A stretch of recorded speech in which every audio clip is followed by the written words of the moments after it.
I don't know. I don't know. Do I know? I don't think I know anyone here. Yeah, so it's me, Spaceman. You know me.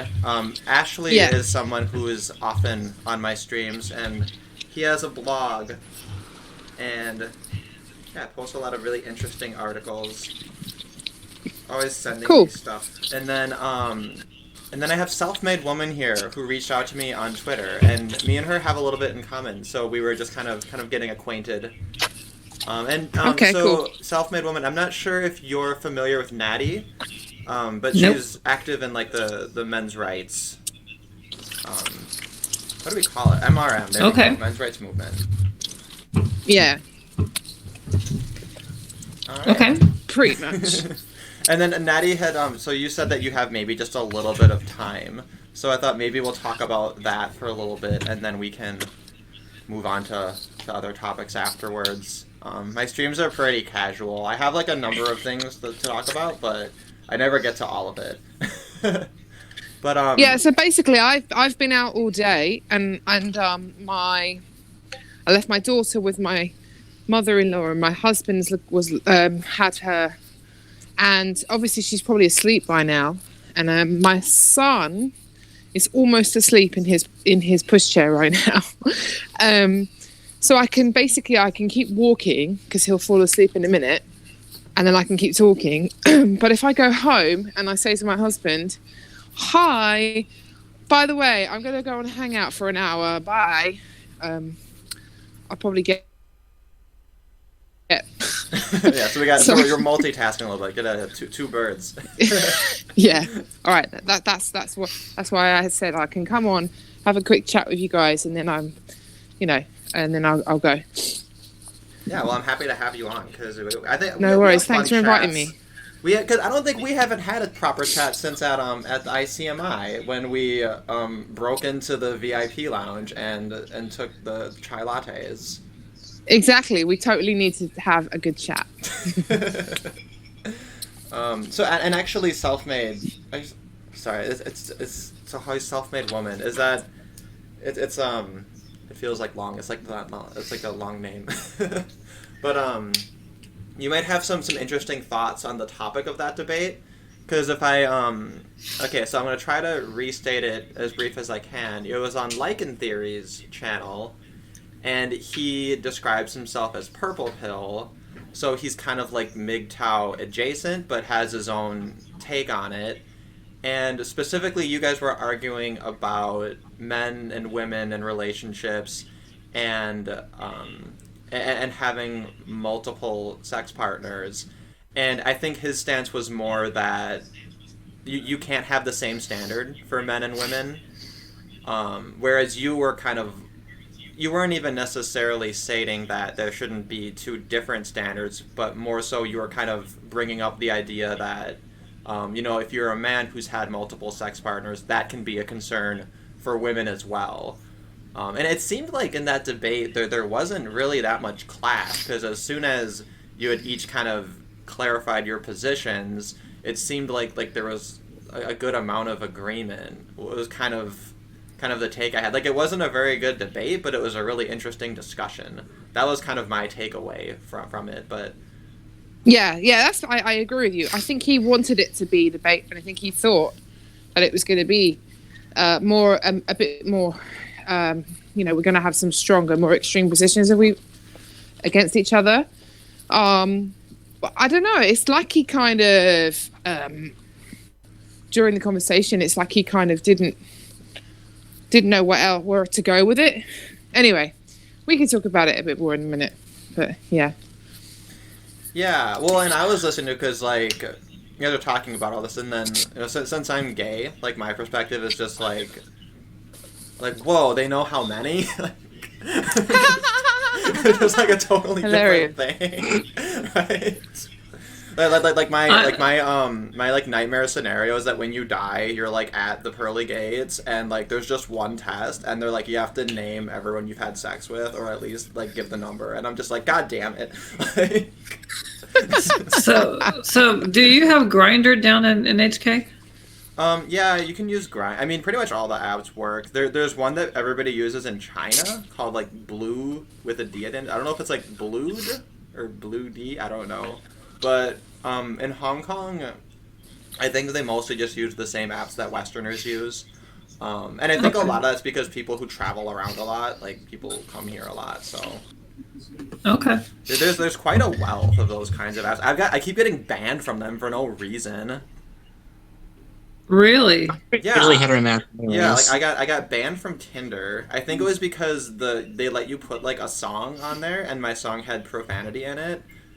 Really? But it's stupid because like if you're allowed to connect that song and it's like available on Spotify to your account, I feel like that's not a reason to ban you. But they never tell you. They never tell you why you're banned. They're just like, go away, like you know why. And I'm just like, I really don't. It's not fair. Wow, that should be a suspension or just delete the song. It doesn't make any sense. Yeah, and then the other one, I kept getting reported as spam, and I'm like, I don't understand why. And then like I messaged the people and they unbanned me, and then I got banned again. So I'm like, I can give you a bad review. Screw you. I don't know. Whatever. Holy shit! There's so many people on this fucking stream. And we have so many people. I love it. Wow, we have ESO here also. I sent out a lot of invites, and now it's like a huge party. Yeah, you sent me an invite, and I like just got out of bed and saw it. So that's why it took me so long to get here. No worries. Hey, I'm glad to have you on here because you're the one that I've been meaning to have a conversation with. So it's an interesting group. So I actually reached out to Allison about the idea of having a stream to talk about like libertarian ethics. I don't know. It sounded like maybe she wasn't that interested in it. But I don't know. Or she might have just been tired because our time zones are so different. But all right, I'm hoping that's not. It's tomorrow. You were open to talk, open to not talk. You know. But yeah, so Natty I think had limited time, and I wanted to just have a little bit of conversation on the topic of that debate she had with Lycan theory. So Natty, I think that part of it is that like I remember when we had Elizabeth Hobson on Gay Triarchy last year, I had mentioned to her like that I think that female men's rights advocates kind of like they do kind of get a bad rep. Like there is kind of a like there is like a lot of testing and a lot of suspicion. And yes. I remember I was trying to kind of like lay that groundwork or whatever to be like, hey, it's cool that you do what you do, and I think that you probably take more shit than you should or whatever. And she actually pushed back at me on that and said like, no, like I think that's actually appropriate. Like people should be suspicious of females in the men's movement. It's totally reasonable. And I think that you and her kind of have a similar perspective on that, which is why I think with that Lycan theory debate, he kind of expected you to have more of a I could say gynocentric approach to it, which I think was something he was unprepared for. Yeah. I thought he had more of a vibe about what I'd say, but obviously he didn't. And what I think. I pretty much agree with Elizabeth. I've had some suspicion and purity testing done to me, and I have found it frustrating at times in the past. However, in the grand scheme of things, I agree with Elizabeth that it's really needed, because I have experienced women who have entered the community, as it were, and they have my son has decided to wake up and start singing. Is that him singing? Oh, I thought it was like a recording. It sounds really nice. No, actually. He's singing. He's only 18 months, like 19 months. I was like, are you listening to some Coca Rosie or something? I could. Yeah. So anyway, like I have experienced women who have entered the community who have basically have another agenda, and they're not taking it they haven't thought it through, and sometimes it takes time because you don't know all the theory and the content, and you haven't necessarily processed your own thoughts and feelings and experiences about it. And so that's, you should give people time. But I have experienced a few women who blatantly just have a kind of another agenda entirely. And I actually experienced one not that long ago. I think that perhaps she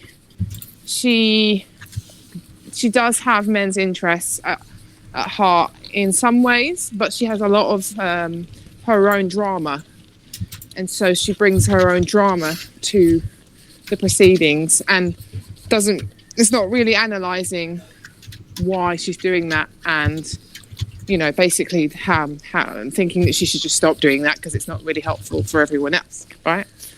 Yeah, so now that I've experienced other women who basically kind of using it for their own purposes, then I completely understand where some of the suspicion comes from. Yeah, I guess the two minds about it is on the one hand, like on the heels of Gamergate, right? You have this phenomenon of like, oh, the women are gonna infiltrate, and then they're gonna start feng shuiing everything, and they're gonna put up drapes and try to make it very very like pro feminine, right? And like that undeniably happens to some degree, but on the flip side, everybody's perspective kind of evolves over time, and then we have to give people the time and the space to kind of evolve. Because the self-made woman, we were talking about this before we went live, this idea of like tribalism, and that if you kind of go in there and try to like bite people's head off, you're not giving them an opportunity to necessarily like evolve in their views. Yeah. Yeah, and I think we've all had our moments, but generally, yes, yeah. Yeah, that's actually a pretty good point, and it's a big part of why I'm not particularly, involved in any of these sort of drama communities, and why I kind of, refuse to get involved. It's because when you take that approach, the one which you're describing, not only is it not productive, but it's a disincentive for people to change their negative behaviors. Yeah, and that's the classic thing too, where if you try to correct people, then you often just compound, whatever position you were trying to criticize. Oh, and I see Jeremiah's showed up here. Hello. Hello. Yeah, it's been a while since we've spoken. Yeah, I figured you two were acquainted. Yeah, I think he's in my Discord server, but last time I got banned from Discord. I exposed pedos, and they didn't like that. Oh my god, I actually got dare banned you. from Discord that as well. Well, feel free to follow I pedo action on Twitter if you want to. That tends to be the case. But yeah, last time we actually spoke in depth was when I was on Twitter, and I got banned from Twitter in early 2018 because they don't like people criticizing David Hogg, apparently. Well, that's interesting. I keep on expecting to get banned from everywhere. Discord is the only one to have banned me in the censorious way that I would suspect to be banned elsewhere. I mean, technically I've been banned from Twitter once because this account I had set up to promote alternative media content was suspended for spamming or something. But I don't run that account anymore, obviously. And I'm not going to say what it was in case somebody decides to report me for ban evasion. Not that it would help anyway, because one of the pedos we went after pretty hard goes by the name of Giovanni Leafdismorgan, and she's, or he, whatever. I'm not exactly sure which. They have been banned many, many times from Twitter, and they're still coming back constantly. So I think Twitter's very loose with their ban evasion rules, and I think they basically don't give a shit as long as you're not threatening to their narrative, which... who is he again? I forget exactly. Nick Monroe. He did an article on Minds recently where he went over the fact that Twitter has a huge left-wing bias, and I didn't know how strong it was until like I read that, and I read it a few times to catch all the material. I tweeted it out on my fucking Insanity is Free Twitter. If any of you are interested, you can read it there. But anyway, I'm guessing not the entire subject here, so I'll try to avoid going off on that tangent. My thing was speaking of- I had an idea for a few different topics, and then I said, "Hey, do you want to talk about this? Do you want to talk about this?" So, and then everybody showed up and at a time, which I'm very happy about. So the original thing we were talking about was Natty's debate with Lycan theory, and I'm trying to think. There's a little bit of an overlap. This might be a stretch, but because Jeremiah, you had the kerfuffle with the red-headed libertarian, who has now blocked me on Twitter because I was sharing your video. Yeah, that's unsurprising. Yeah, I mean, she's blocking people just for commenting and he's a scumbag way. Yeah, Isn't- and I get isn't that it's kind the of like I person don't want to be like a tried- big drama muckraker, but I did feel like you made a lot of good points that were like important to echo with that. I don't know if I know you made the whole video kind of detailing a lot of it, but I think in a nutshell it was she had a really bad take on Iran, got criticized, and then I think because you had stated her name, even though it's not hard to find, that was like later. she's published articles under her real name. Here's the general order of events. She had her bad take, and this was after a long series of takes where it seemed as though she was siding with the U.S. And this had been happening for like 10, 11 hours before I started, maybe even like a day. And I came in just to tell people, hey, you know, this person, she writes for Human Events, which, you know how Fox News is like Trump's primary source of information, according to many sources, and he just watches that and eats their ass? Sure. Well, Human Events was Reagan's Fox News. And he absorbed content from them on a near religious basis. And he would regularly base like decisions and policies off of his reading of Human Events. And oh, by the way, I'm a little twitchy because I've had a lot of workout supplements. I just got off one of those. Anyway, aside from the point, the general idea is that this is a very conservative rag. I mean, they've had Hannity write for them. They've had Coulter write for them. They've had a star-studded cast of basically everybody boilerplate conservative for like the past nearly century. And it's pretty amusing because I basically just said this. I said that one of the recent editors said that he wanted feisty MAGA types, and that the most recent leadership probably wasn't too different. And I just told people that. I told people 100% true things about the place she was proud enough to write for, to include in her Twitter bio. And telling the truth about where she wrote got her to accuse me of being the source of the lies, even though I came in like 12 hours after they'd started. And even though pretty much nobody was lying about her. And she went on to try to smear me, calling me a government welfare whore, calling me her Jeremiah because like she can't spell Führer. And the whole thing is fucking ridiculous. Anybody who's interested can check my channel for more information, youtube.com/Jeremiah Talks. And you can see more about that particular situation because she really went hard in the paint. And even after I posted the video, there were still people calling me scum because I dared to use the name that she was proud to use writing for Human Events. So she put her own name out there. It was out there on Google. She was very happy with that until I started talking about her. That was it. It wasn't doxing. It wasn't any of the shit she was trying to accuse me of. And the whole thing is pretty fucking pathetic. But I stood my ground, and I'm proud to say that I stood my ground because, you know, somebody has to hold people accountable when they lie. And if it's not the insane bipolar guy with extreme issues with authority, who else is it going to be?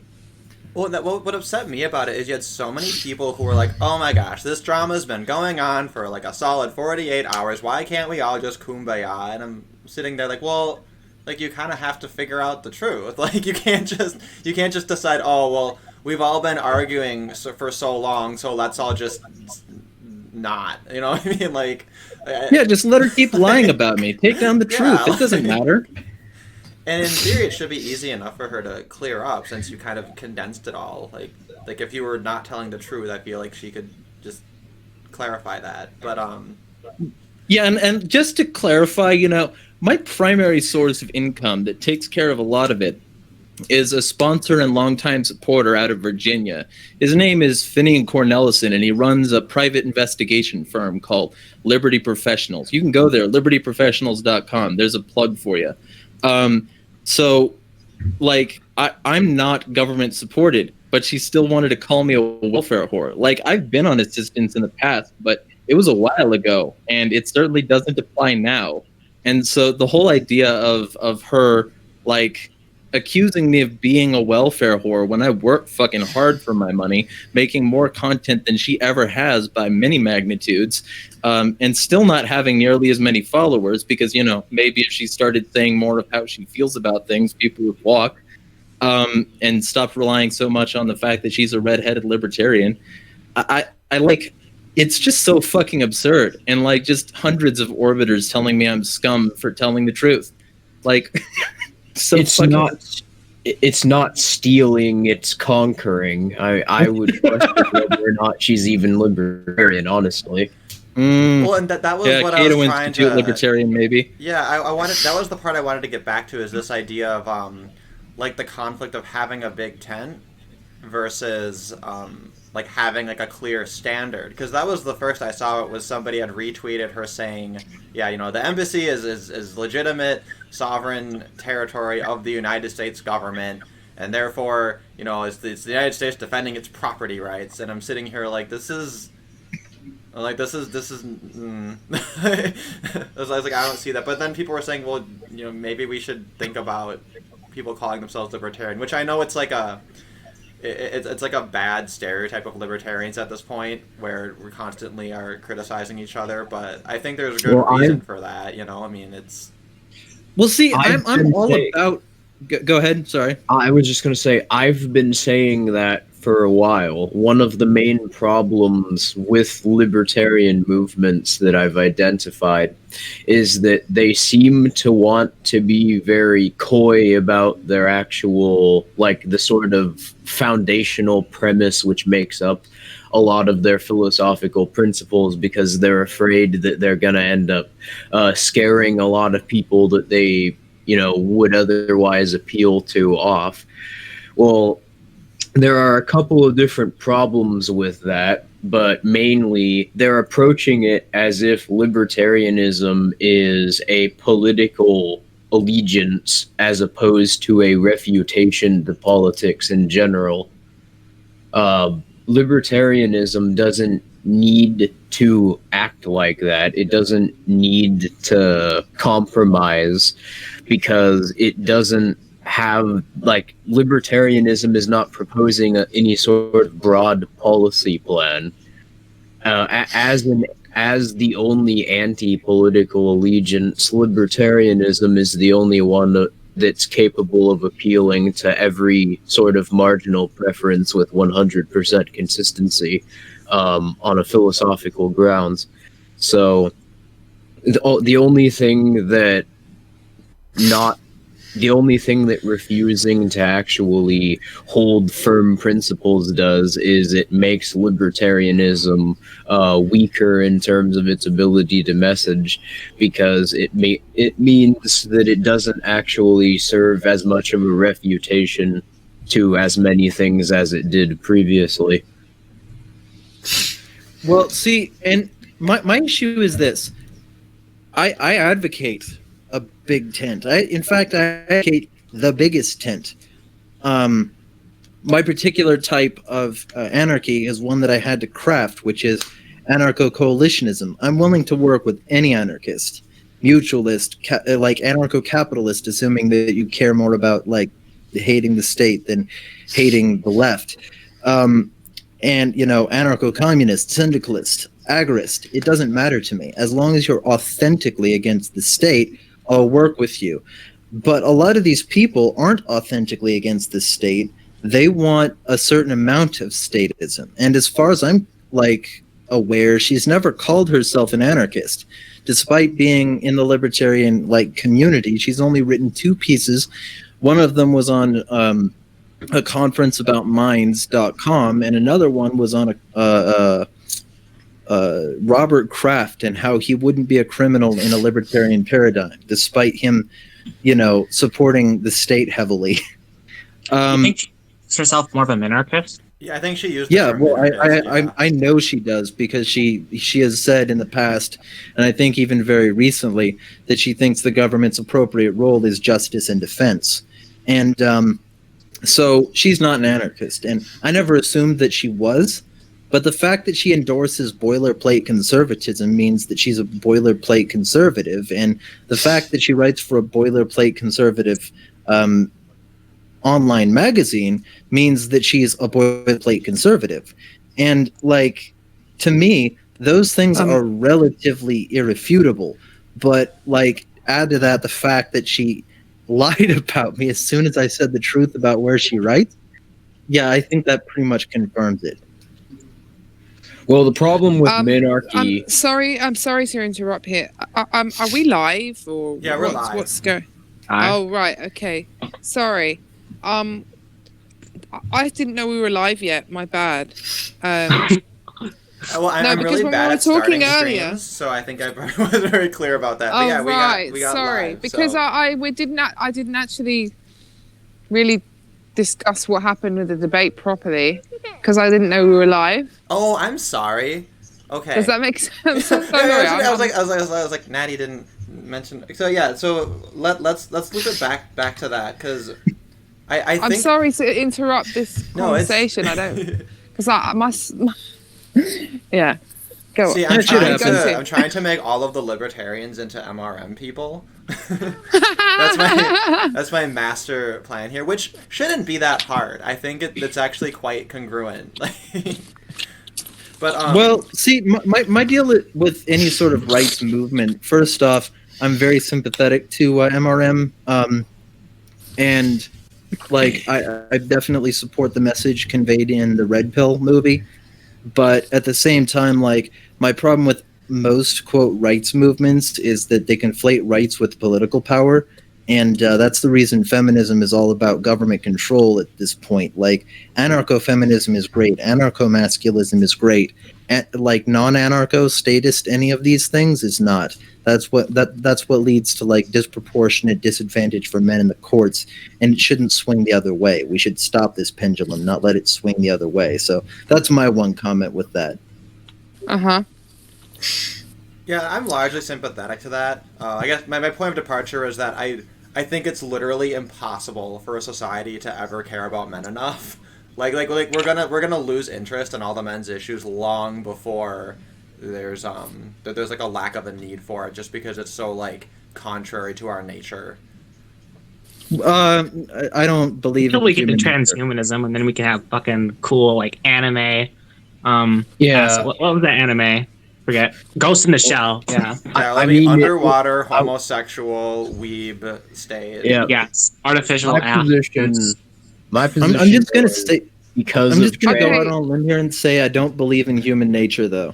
That's what I'm going to say. I don't think there is a human nature or anything innate about humanity that's separated from other creatures. I think humans are mostly nurtured. That's the reason we have a big-ass brain, so that we can get that nurturing. Okay, that doesn't make any sense to me. Why? So, humans are mostly nurture, but who's in the doing nature versus nurture paradigm? Yeah, but who's doing the nurturing? Parents, society, etc. Okay, so the world. Well, the world. So that would be the environment, the natural environment. But that's not human nature, though. That's the nature of the world. Yeah. Yeah, but that's what I'm saying. Who's doing the nurturing? Is it other humans, or is it a bit of both? Because human nature is humans? something innate. Like it's a third thing in the list. You're listing, like the nature of the environment, the nature of man, and the nature of society and civilization. Those are three separate things. The man is something innate, and the nature of the universe and the world and the physical realm is something else.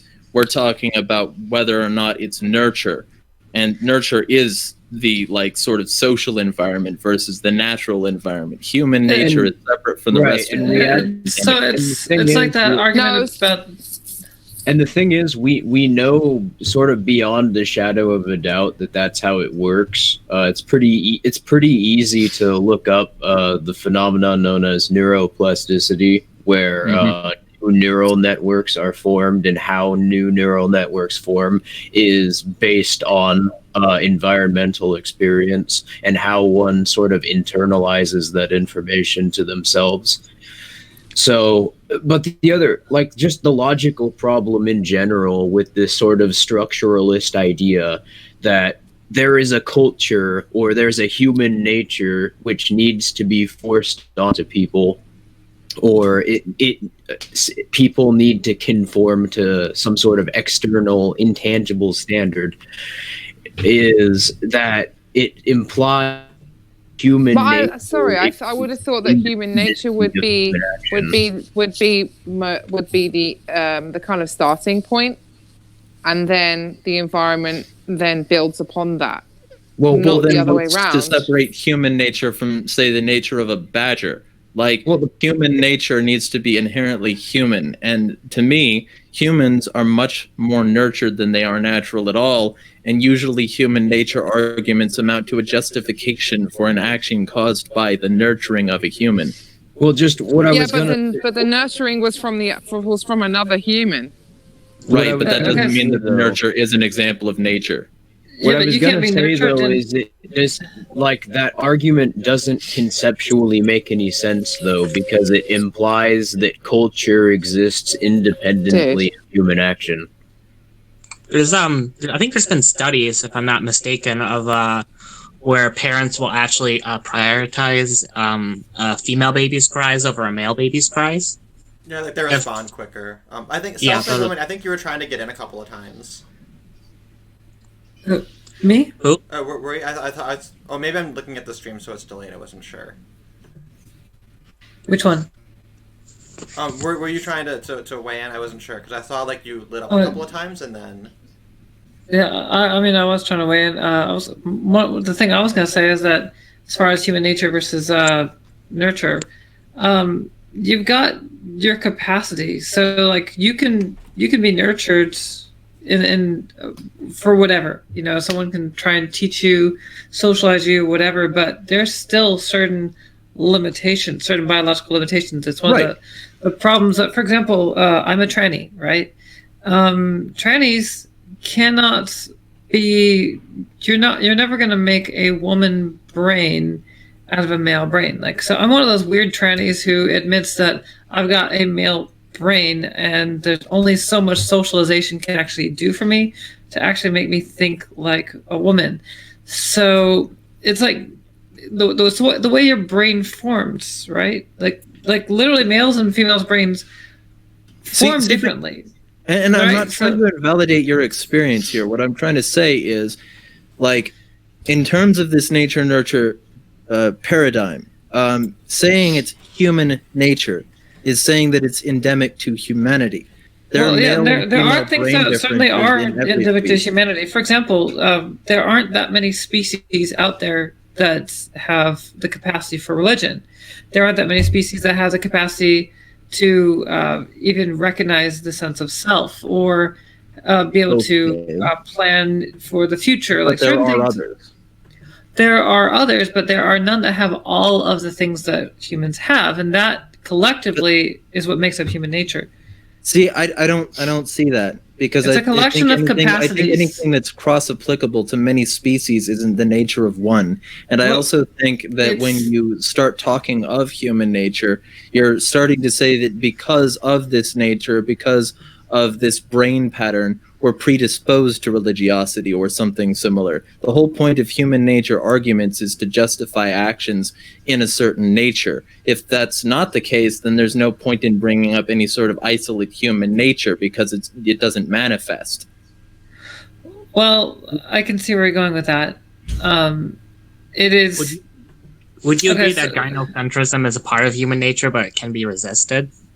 What's that word you No, use? I think that's largely cultural, and I think that first off, because humans have been doing this sort of thing for a while, the male disposability thing, I think a lot of people are trained from that infancy to do that. It doesn't how it only can be, and it doesn't mean that you couldn't, for instance, run a study whereby a certain control group of children had Okay, the so male are you treated a better social and with more. And, well, constructionist? I'm not going to be interrupted.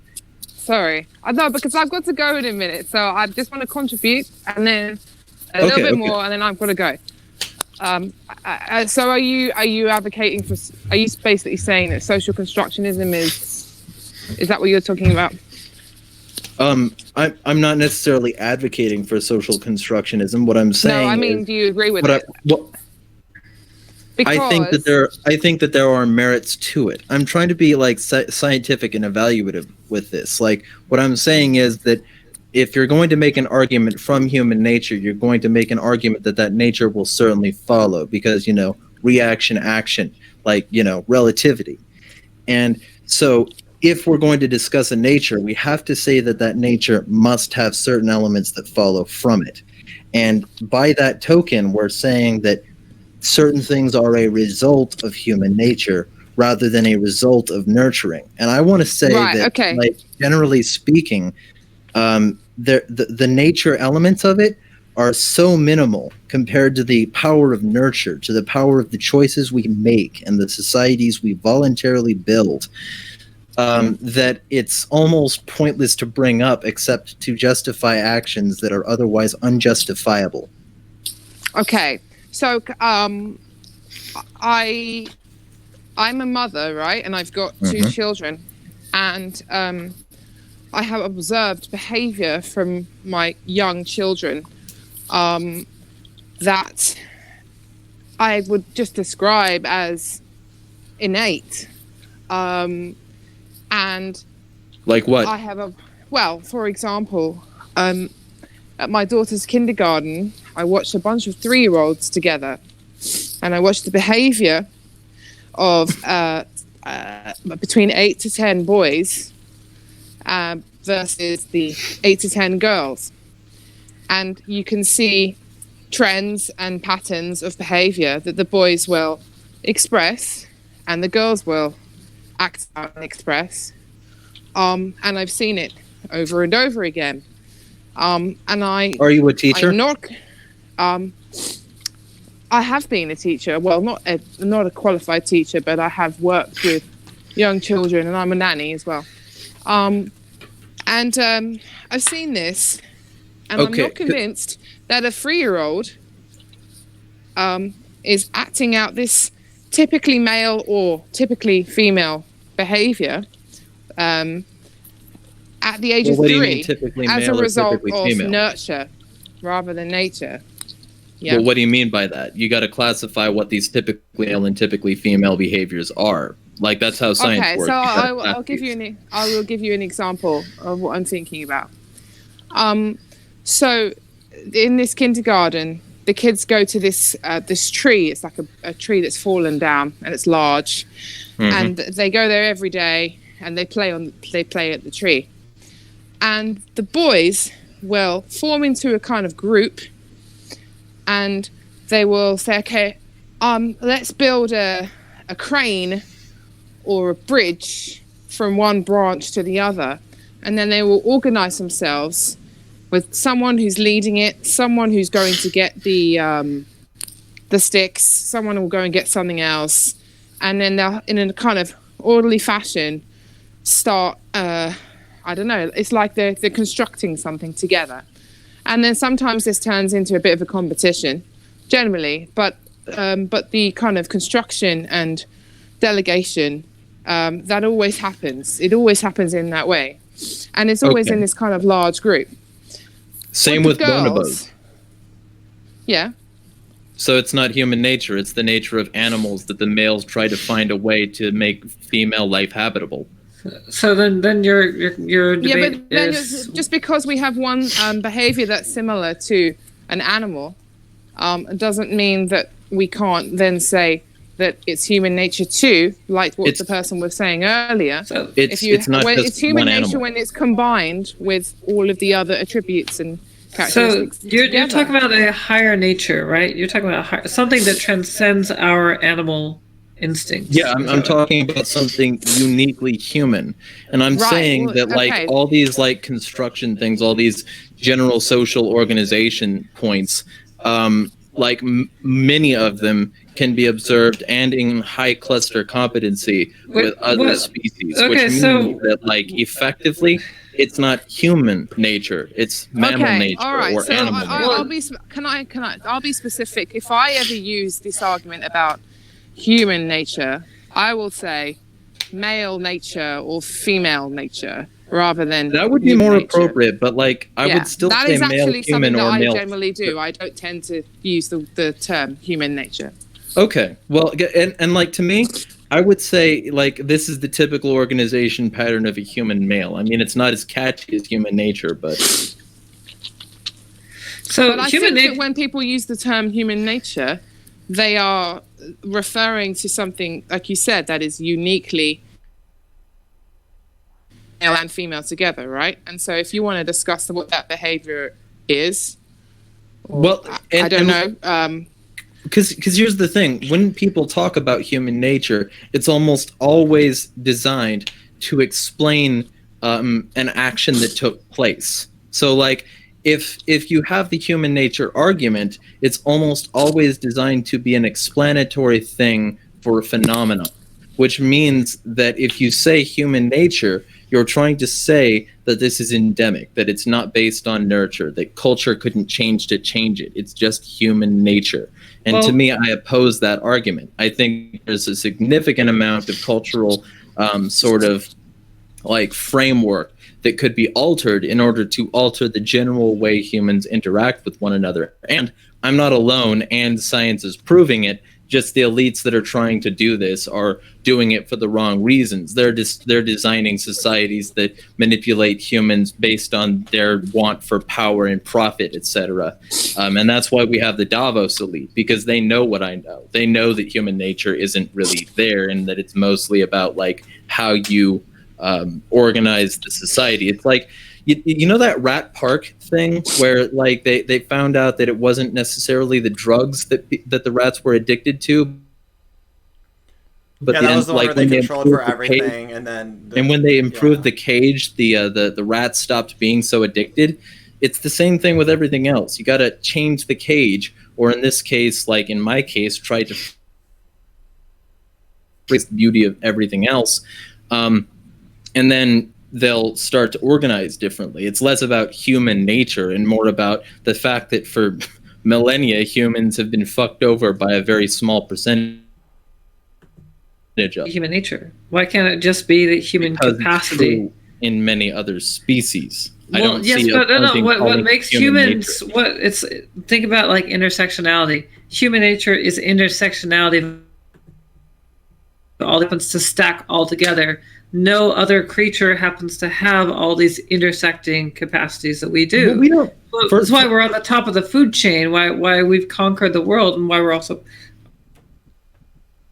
are so much going for us, but also so much working against us. It's those capacities. So human nature is like you're familiar with the term "to err is human," right? That is acknowledging that that's part of human nature is to make mistakes, and you can never socialize perfection in anybody. Not gonna happen. I mean, but your contradiction to err is to everything. Nothing is perfect. To make any mistake, right? So let's say that if you were to take an absolutist position that if you do did this way, this is a mistake. No one's going to get it right all the time. No human can get it right all the time. But to say to errors, right? Well, theoretically, a machine could do, but the point is, it's human. It really should be to say, or if you say it's human nature, it's more like saying it's part of human nature. That is part of what it means to be a human.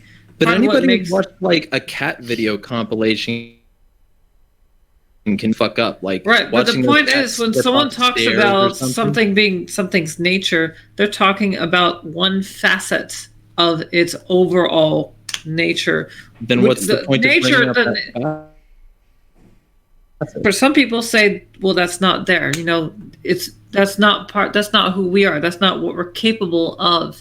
And it's all about what we're capable of. So if someone says, goes against human nature to be sadistic or cruel or whatever, no, that's not true at all. That's absolutely part of human nature, but that's a part that we have to overcome. Well, no, I mean, there are humans without the ability to be sadistic. There are humans without that part of their brain. Human nature is disproven by these, like, first off, anomalies, and by second off, the fact that statistical deviations exist. But the fact is that the fact that it's a deviation tells you that that's part of a design, and so that design is. No, it doesn't. No. No, I mean, a design is intentional. I'm not religious. Oh, okay, so it's hard to phrase it like that. Okay. Evolutionarily speaking, this is the happenstance design, or whatever you want to call it. This is what we're working with, right? And you've got, like, for example, you'll have DNA that is supposed to work a particular way, and because of some fuck up, maybe from methylation or whatever, that gene doesn't get expressed, and maybe you end up developing as a woman when you should develop as a man. Well, your DNA says you should develop as a man. Something fucked up, and you can still say, well, you're still genetically male, right? You're still supposed to be this way. The deviation doesn't negate what you're supposed to be, because that's what the blueprints say. Something else somewhere messed all that up. So by and large, humans... I'm sorry? Who supposed that? Because, like, supposed to be is a pretty radical term.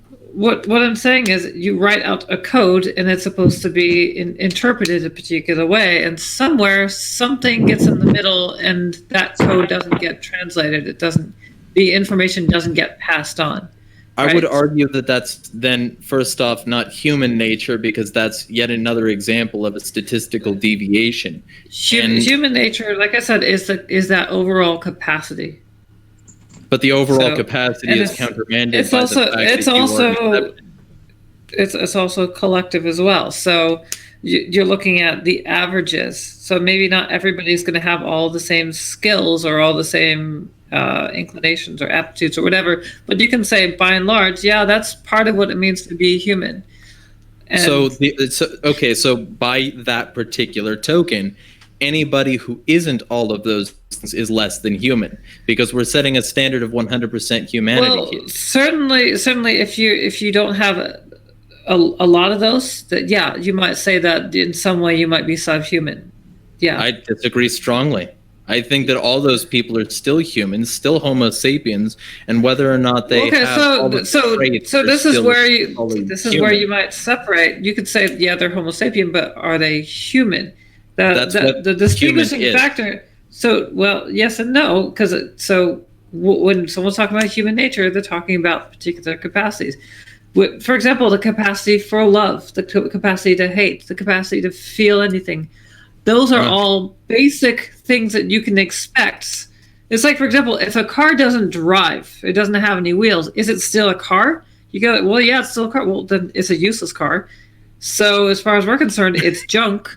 So let's not sell it on the car lot with the junk. I don't.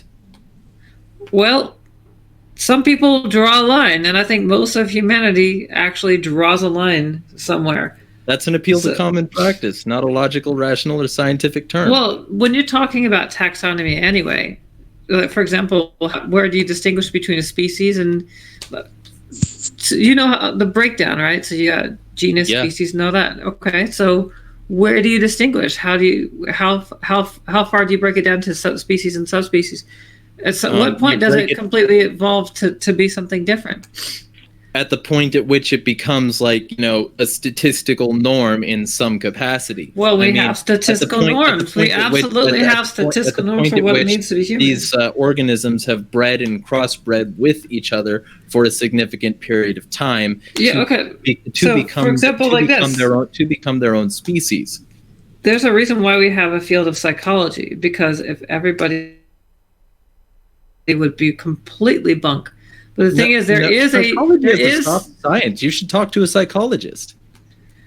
There are behaviors that are expected to be the normal development of a human being, and if they don't have those, then something's off, right? Or maybe something is fine and can be used in a right way. There are certain fields of psychology for using talents that wouldn't be acquired any other way. Like Einstein certainly wasn't a statistical norm, yet we look up to him. He wasn't considered subhuman just because he had different ways his mind worked. And I'm not saying that would make him subhuman just because he acted autistically. What was he? He certainly wasn't a statistical norm. So no one's saying that just because someone's a little bit odd, he still had most of the same capacities as everybody else. Comparing them to a junk car. Well, no, I think he's making a different point about kind of the nature of meaning and language. Because I think what it comes down to is when you use words, like words are tools, right? And it ultimately comes down to what a person means by them. And I think the basis for criticizing someone in their word use is if it's not clear. And I think that's kind of the ultimate it's not arbiter. Clear. That's why we're having this conversation. Yeah, well, because what should people be using instead of the term human nature? Well, I already said one of them. Like be elaborate with it. Don't try to find some neat little box to package everything in. Be elaborate enough. Be elaborate enough to state all of the elements of something, rather than trying to find a specific term for it. And if you want a specific term for it, call it the statistical norm, because that applies to every single possible field of science. So, that's pretty authoritarian of you to insist that we do that. Oh, come off of it. I'm not a stream. I'm not in control of you. I'm just telling you what makes sense. Are you sure? I don't know. I feel like you're a word Nazi. I don't know. What the hell?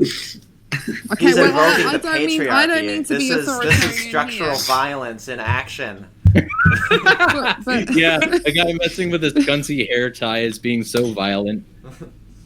Did you want to Derek? Did you want to discuss the content of the debate, or shall I just jump into the conversation? That's Sorry, the thing. Well, because I like the back and forth because I think it's very interesting.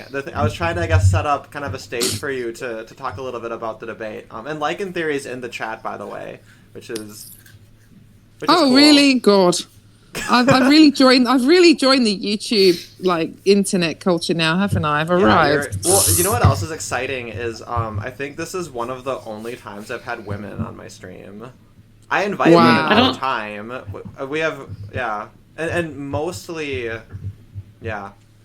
and you might be the only born female woman that's ever been on my channel. Congratulations. That's very transphobic, Derek. Jesus. No, I'm just stating a fact. As a tranny, I don't take offense. Just add on a female too. She was a Briton, and she was opposed to Brexit. She was in favor of Brexit. Well, there you go. Cool. Okay. Yeah. Okay. So Natty, how about we'll take it back to the debate you had with Lycan Theory, because it was an interesting discussion, and I think we came. We don't have to talk about that. We could talk about whatever you like, because I've got a little bit more time. But I'm just saying, because you brought me on to talk about it, I can. Well, what's the takeaway? Charles Manson eyes. How dare you? Yeah, because basically, so once a woman's had more than what was did we have a number? Did we come away with a number after that debate? The conversation on Facebook was related to the study and the kind of the popular meme or theory in red pill theory, I guess, is that when a woman is too promiscuous, she then finds it difficult to pair bond when she finally gets married, and she is most likely the more amount of partners she has, the more likely she is to divorce. So that was the the sort of subject we were talking about, and then so he Lyson Fury was talking about how it's impossible. His general point is that it's impossible to find a woman these days who hasn't had more than a certain amount of partners, and therefore they're all damaged, which is a popular point in the red pill community, right? Yeah, as Molyneux puts it, it's like the more penises you've had, it just destroys your moral fiber.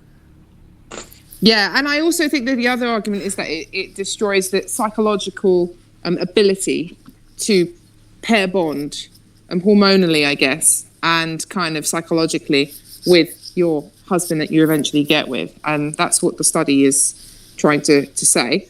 And then in the conversation we had, I said, so how many partners have you had? Because he was expressing his experience, and he said he's had 30. Oh my God. And what a whore. yeah, well, okay, gets worse because I'm a bigger whore than him, because I wow. have had 40. Yeah. So I was talking about my experience, and then I asked him to bring up his, and I said to him, well, when a man has had more than 30 partners, and then he is someone who is saying, oh, I really want to find a woman to have a long-term relationship or get married to, and I want her to be less promiscuous than I, practically virgin, or I don't know, a couple of partners maybe. And I said, well, basically, I don't think that you deserve, in terms of, if we're talking about the marketplace theory, sexual marketplace theory, you don't deserve in that theory to get a woman who's only had that many sexual partners or is practically a virgin, because she will be in high demand, because she is a very, I've accepted the premise that there aren't many women like that out there. So we were saying this between 1% and 10% or something. And I was saying within that, she will say, well, actually, I'm in demand. Basically, if what you're saying is true, all the men are really going to be appreciative of the fact that I haven't slept around. So therefore, I don't want to get with a guy who's been with over 30 partners. And his argument back was that women don't care about that so much. And also, they generally are impressed by his experience, because he has managed to convince over 30 women to sleep with him. And he was using the, master key and the shitty lock analogy, which is that if you have a lock and you have a master key and what was it again? You're talking about the broken lock. It's a lock that opens for anything is worthless, and a key that can open any lock is like super useful. Yeah, super useful, exactly. And so he was saying that all women are impressed by a man who has the ability to get his dick wet. I think that depends on the woman. Right. Well, I was saying to him that generally women prefer a man who is evidently higher status or attractive and popular, right? Generally, because, and we will use the term alpha here. And unscientific, I but say okay. generally, yes. Whatever. Just we're using terms that you understand the general meaning of. The man that basically most women want, right? And I was saying that man is a man that could probably get pretty much any woman to sleep with him. So yes, I agree with that premise. However, I said to him, I think that when it gets to a certain point, so if he slept with over 30 women, that would be the limit, or at least he's past the limit where it becomes impressive, and it turns into an indication that he could be a douchebag or a player likely to cheat, and also it could then fuck 30 like fours. So I got a question. Or he could only have slept with fours, as in women who are 4 out of 10. You mean? Yeah. Sorry. I'm just being an asshole because I can. Go ahead. Yeah. So we didn't even get into that discussion about the quality of the women that he may have slept with. We didn't actually get to that point, or didn't discuss that. But that is another point that I would have brought up if that was. What about what about bringing up whether or not when you do get, let's say he got with all these women, if he's actually being honest, was he upfront with all these women about having slept with all these other women? I think that if you find out someone's had that many partners, that might tell you, oh, there's a strong chance I've got an STD. You're rolling the dice every time, right? It depends. So for me, that'd be a major turnoff. They don't care. Are you sure about that? I said to him that the small percentage of women who are not promiscuous, I said that it's a major turnoff for them specifically, because generally they are women who are traditionally minded, who are not, who are deliberately choosing to be practically virginal and want to save themselves or just not sleep around. Those women have values where that doesn't impress them at all. And he was saying that I don't have any empirical evidence for that. And I actually decided to post in a bunch of groups on Facebook just to see what I would get. And I know that that's not a scientific study, but I just wanted to see what response I'd get. So I posted it in various groups. And the general consensus is that for women who are not promiscuous, they would find a man who's had 30 partners an extreme turnoff because they view him as a player. There is another point that a few people did make, which is that if the man is alpha enough, the woman will sleep with him anyway, just because she and will never have access to him again, potentially, and she's just taking her chances and she doesn't care. But then I suppose my pushback would be that she wouldn't marry that guy. She'd just want to sleep with him. Well, and here's the secondary point to that, the kind of guy who would be able to get that probably spends a significant amount of his time trying to figure out how to get out of it, because he's got to figure out how to get to that next partner, and you've got to figure out how to ditch a chick to do that. Like, most people aren't interested in harmless fun for one night. Most people aren't interested in one-night stands. Most people want something more and think they're valuable. That's why you got to treat a chick like she's pretty to get that much, and valuable and smart and quirky, and you've got to really try to emphasize all these points in order to get that much. And that's one of the reasons that there are a certain percentage of men who don't want to get involved in that, because not only does it get sleazy, but it feels sleazy to start, and you sort of got to numb yourself to it. Yeah, and I think one of the I think I mentioned something of a similar point to him about that. He did say that maybe I don't know if he was talking about himself here, but he was saying that maybe if a guy had slept with over 30 women, they were all women that he thought he would have a long-term relationship with, and it just didn't work out. That sounds like an excuse. Yeah, I'm not sure I was convinced by that, but if that potentially could be the case. That also should raise red flags about their potential. It might very well be that maybe they were attracted to someone close enough to get into sexual relations, but they were just so much baggage, so much maybe negativity. They were so toxic that they couldn't get past anything else. So maybe it was maybe this person's very attractive, but at the same time they're misogynist or whatever. Maybe they're too conservative, too leftist, whatever would be the turnoff. But it was so obnoxious that they after that initial sexual attraction, maybe that one night stand, they just blew off. So I would think if they've had that many partners, okay, why were they rejected then? Because why did they have to go through so many partners? Well, yeah. And that's sort of one of the interesting things, because I had never had a label for it before, but somebody was trying to convince me that I was on the LGBT because I value brains over looks, and they call that sapiosexual. Yeah, no, brain intelligence is gay. sapiosexual, but that's not LGBT in any way. Yeah, see, I thought so. I thought that wasn't the case. But then again, if you're on sapio, Tumblr, sapio just if means you're homo. if you're on Tumblr, then it's practically a gender. In fact, I'm sure there is such a thing as that. But yeah, that's Yeah, cringy. I think people just try to find a way to make their particular brand of sexuality interesting and unique so they can get more of it. But a lot of people just cringe at it. I don't know.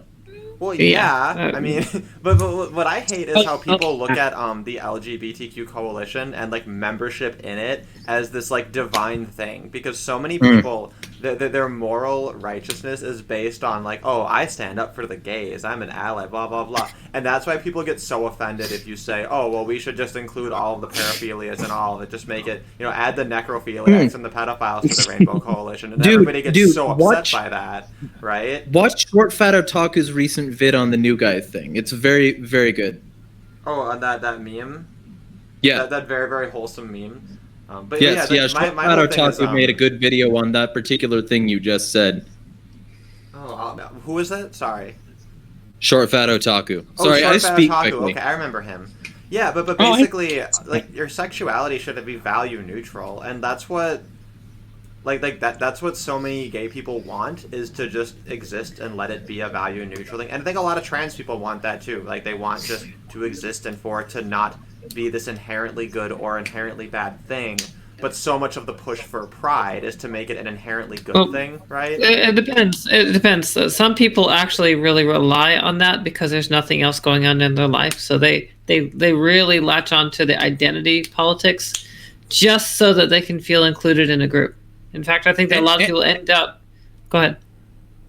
Well, and of course, like there are some people who have legitimately endured suffering, and those people like can tell their stories, and then a bunch of other people who have never suffered like they did can latch onto it as like, yes, we're in the same boat, but maybe. Oh yeah. So for example, trannies, like male to females, talking about the oppression that women face. Like, I'm sorry, but you never went through a woman's childhood, or you never developed as a woman. You never got to endure the kind of sexism that cis women, for lack of a better word, have gone through. So why are you acting like you're part of this oppressed class? And I'm not trying to say that feminism is entirely right about this, but there definitely is sexism received just for being a woman, and part of that is the fact that, yeah, culturally speaking, we don't tend to recognize that as a problem unless you're on the receiving end. So, for example, go ahead. I think there's a lot of that sort of thing for every particular class. There's going to be a certain amount of like general pushback because people collectivize others and like sort of apply reasoning and labels and mentalities to that particular class. Like, it's so I have this entire male disposability primer where I go over all the little things that like men have it harder on, like, more dangerous jobs, more deaths, more suicides, more rapes, less domestic violence shelters by a magnitude. There's hold on, less domestic violence shelters because they haven't done the work to make that happen. Like a lot of those shelters, it was women that took initiative. That's factually untrue. Not true. That's just not true. There have been many men's-only shelters that have been specifically shut down because they didn't accept women. Yeah. And wait, what? Is, the original... hang on a sec. So that's a reverse smoke étagère. Well, I'll give you an example. So you obviously, I think Derek knows about Erin Pizzey, but yeah, I was going to mention her. But... in 1970, Erin Pizzey opened the first domestic violence shelter ever in Chiswick in London. Sorry, I'm outside. There's a car going past. Hang on a minute. Oh, for God's sake! Like for the last 10 minutes, no cars have gone past me. It's not that loud on this end, to be fair. Wait, why are you blaming God for this? He doesn't exist. I don't care. I like saying "for God's sake." I know I'm being an asshole. All right. So you're doing a good job. Anyway, so Erin Pizzey, she opened the first women's shelter, and then within over 100 cases, she noticed that most of the women were most of the scenarios were reciprocal, where they were abusing each other, and also they were either violent, they were just either basically reciprocal, they were violent or more violent than their husbands. Some of them were the abusers, as in they were the perpetrators. So I guess that, you'd use a kind of defining factor for what you class as a perpetrator. You could say so, instigator if it was more appropriate.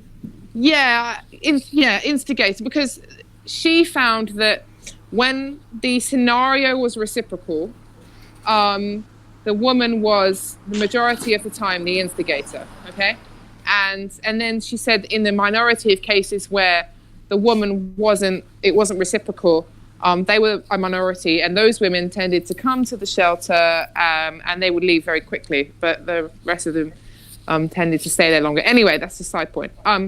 But she found that a lot of the husbands were coming to her and saying, you know, I don't know what to do. I don't know, you know, if I don't know if she comes back, she might be abusing me. What do I do?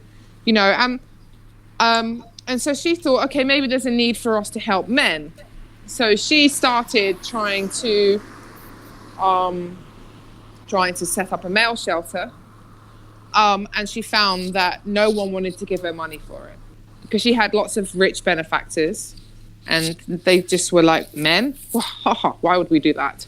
And so her scenario failed. I think now.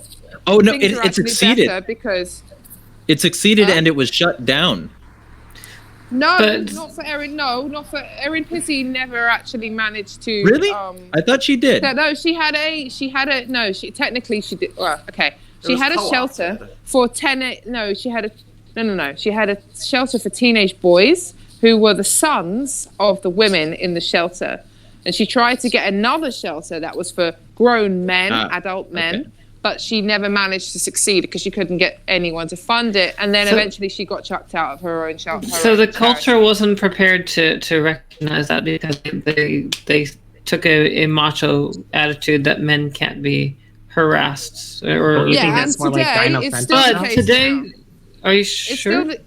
Yes, because I'm not involved in the sense that I don't work in it, but I know people that work in this industry, in this sector. Sorry, I don't want to call it an industry. It is for feminists. It's an industry for feminists, but it's a sector. There has been numerous attempts in the past, and they have failed because of lack of funding. And there are the only ones that really exist in the UK, for example. Are places that are gender neutral. They tend to be like hostels that take in people who are right, but not specifically for men. And they're not specifically for men or for domestic violence. And if you did have such a one that was just only men, and it actually did take, there's like one. Chances are it'll take off if it includes trans men. Well, and I already know. There's a whole battle going on already. There's a battle. Okay, so the Equality Act in the UK has a clause about women getting special help because they're women and oppressed, right? And it also has a clause that says that women in these shelters, they're allowed to discriminate against men being employed in them.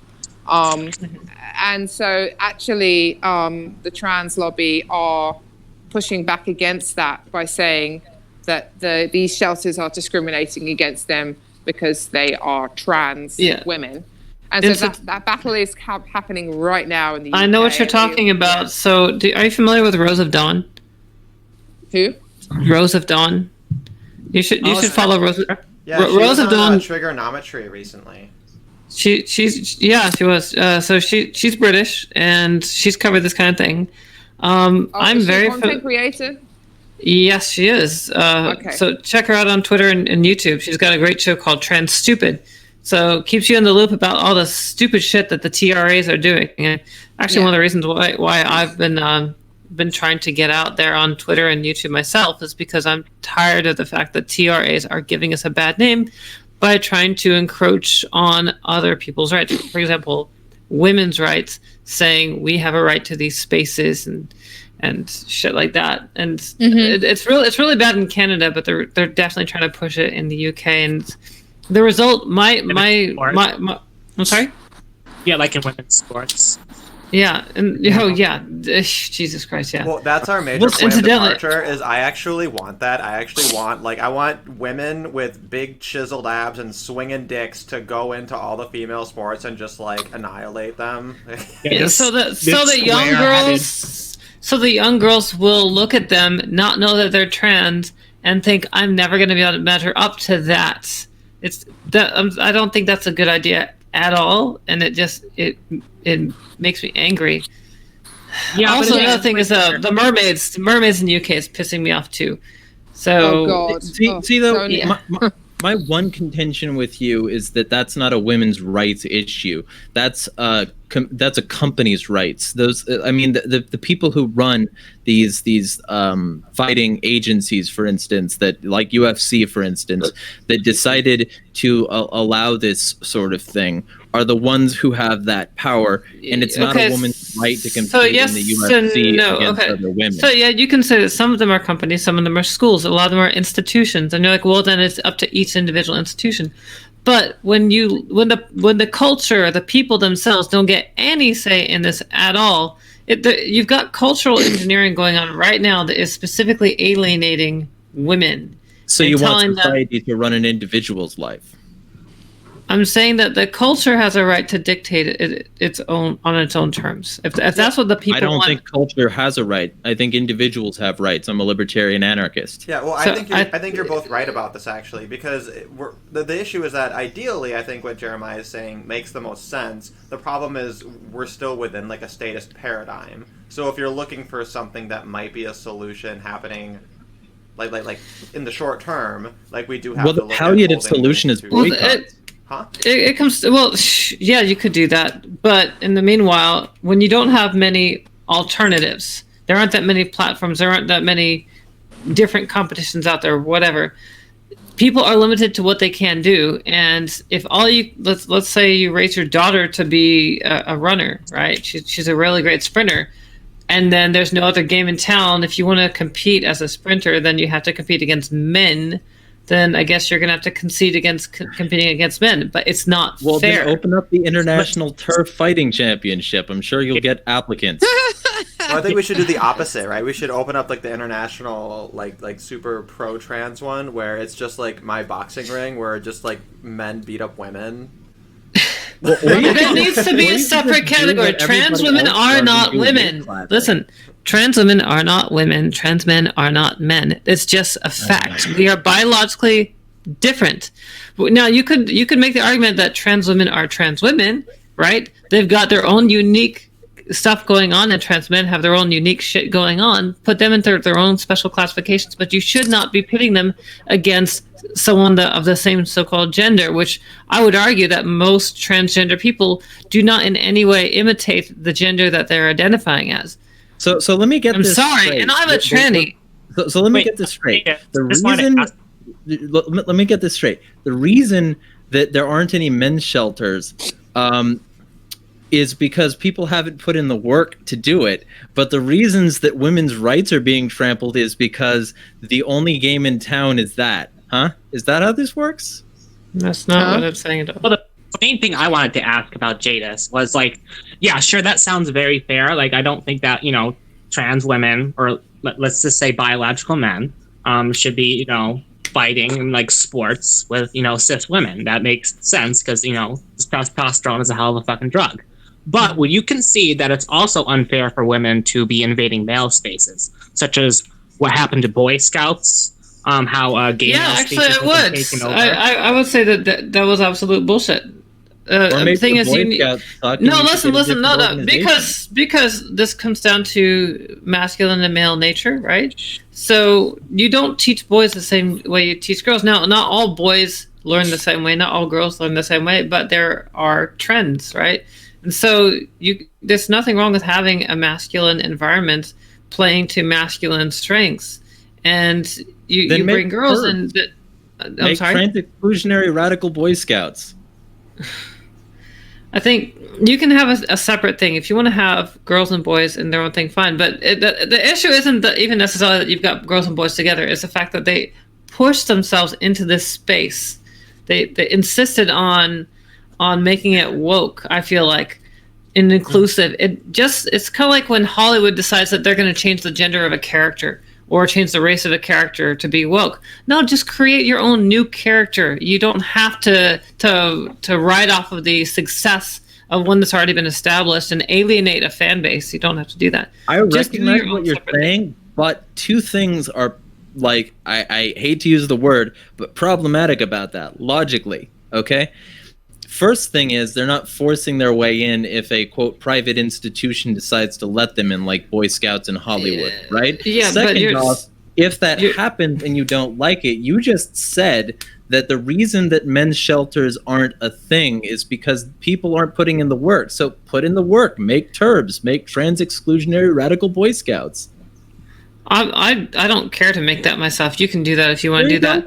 As far as the men's, no, listen. If you want to make your own men's shelters, that's fine. And I think that now's the best time to do that. I think that culturally speaking, we were not ready for that yet.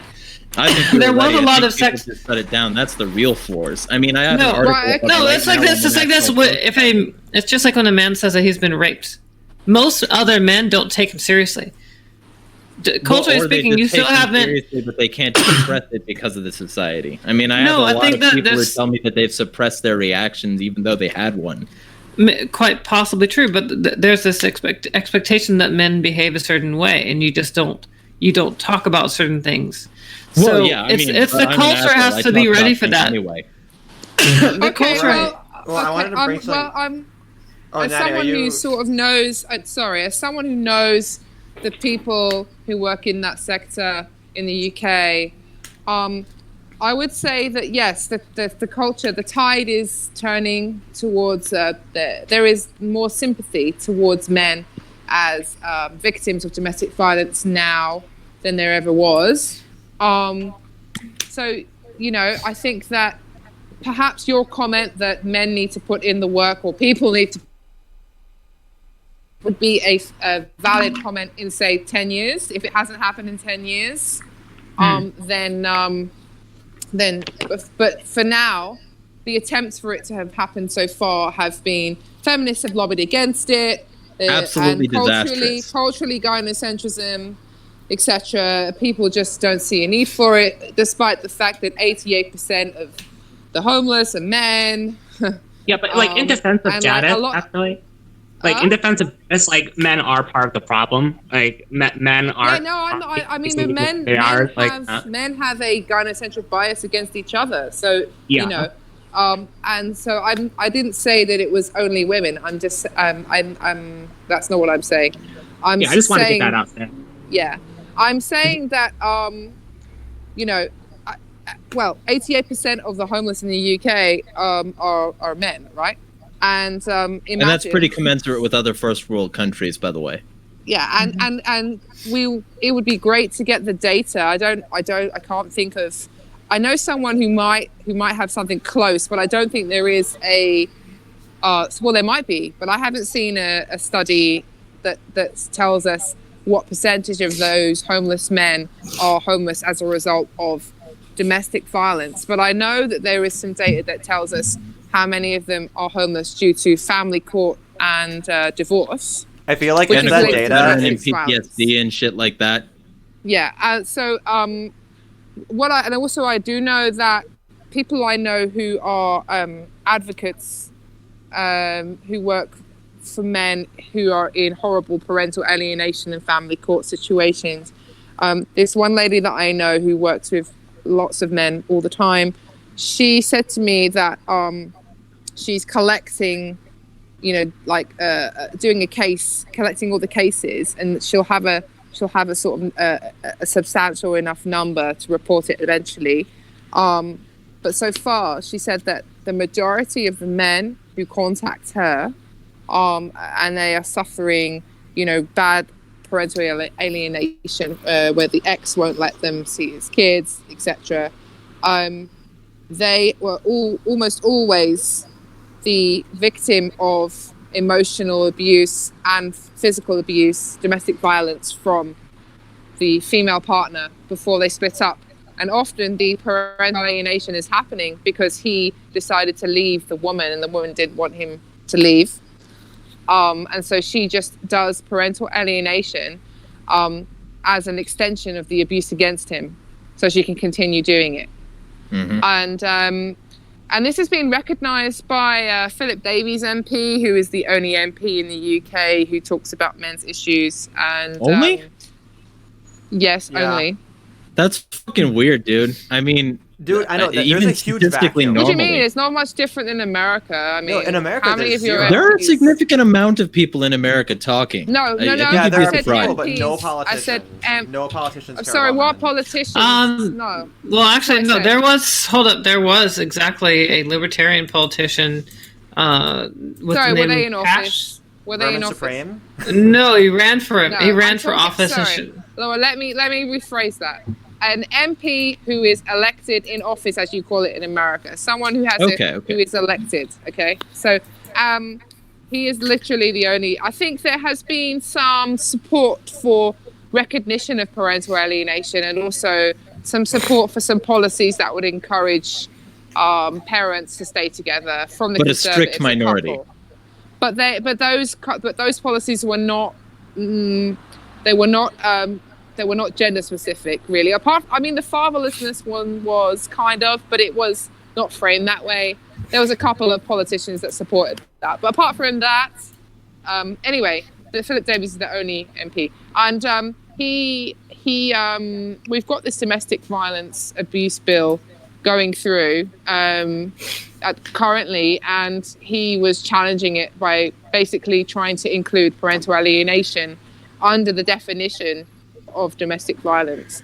And he knows very well that if he succeeded with that the amount of men who would be recorded as suffering from domestic violence, or would be then therefore be eligible for help if help was available, the numbers would go up significantly. Take a because he spike. knows this information that I just told you. So I'm very sympathetic, but at the same time, I think it's wrong to count that as violence. It's not an act of violence. It's not. Okay, well, technically that's why it's called the domestic abuse bill. Yeah, rather than abuse, domestic- abuse, sorry, yeah, that's me yeah. being lazy with my terms. Okay, I'm sorry. Sorry. Thank you for clarifying too. See, here's my contention there, though. Like, they're using the force of the government to make this alienation happen often, so I would call that violence. Every law is a lifted gun. Anarchist here. Hello. That's a good point. Listen, guys, I'm sorry I have to go. Hey, I want you just on my wanted to- channel. You sound like an interesting person to talk to. We'll have to set something up. Well, actually, I wanted to propose something to you. I don't know if Derek is interested as well, but you sound like someone who might be interested.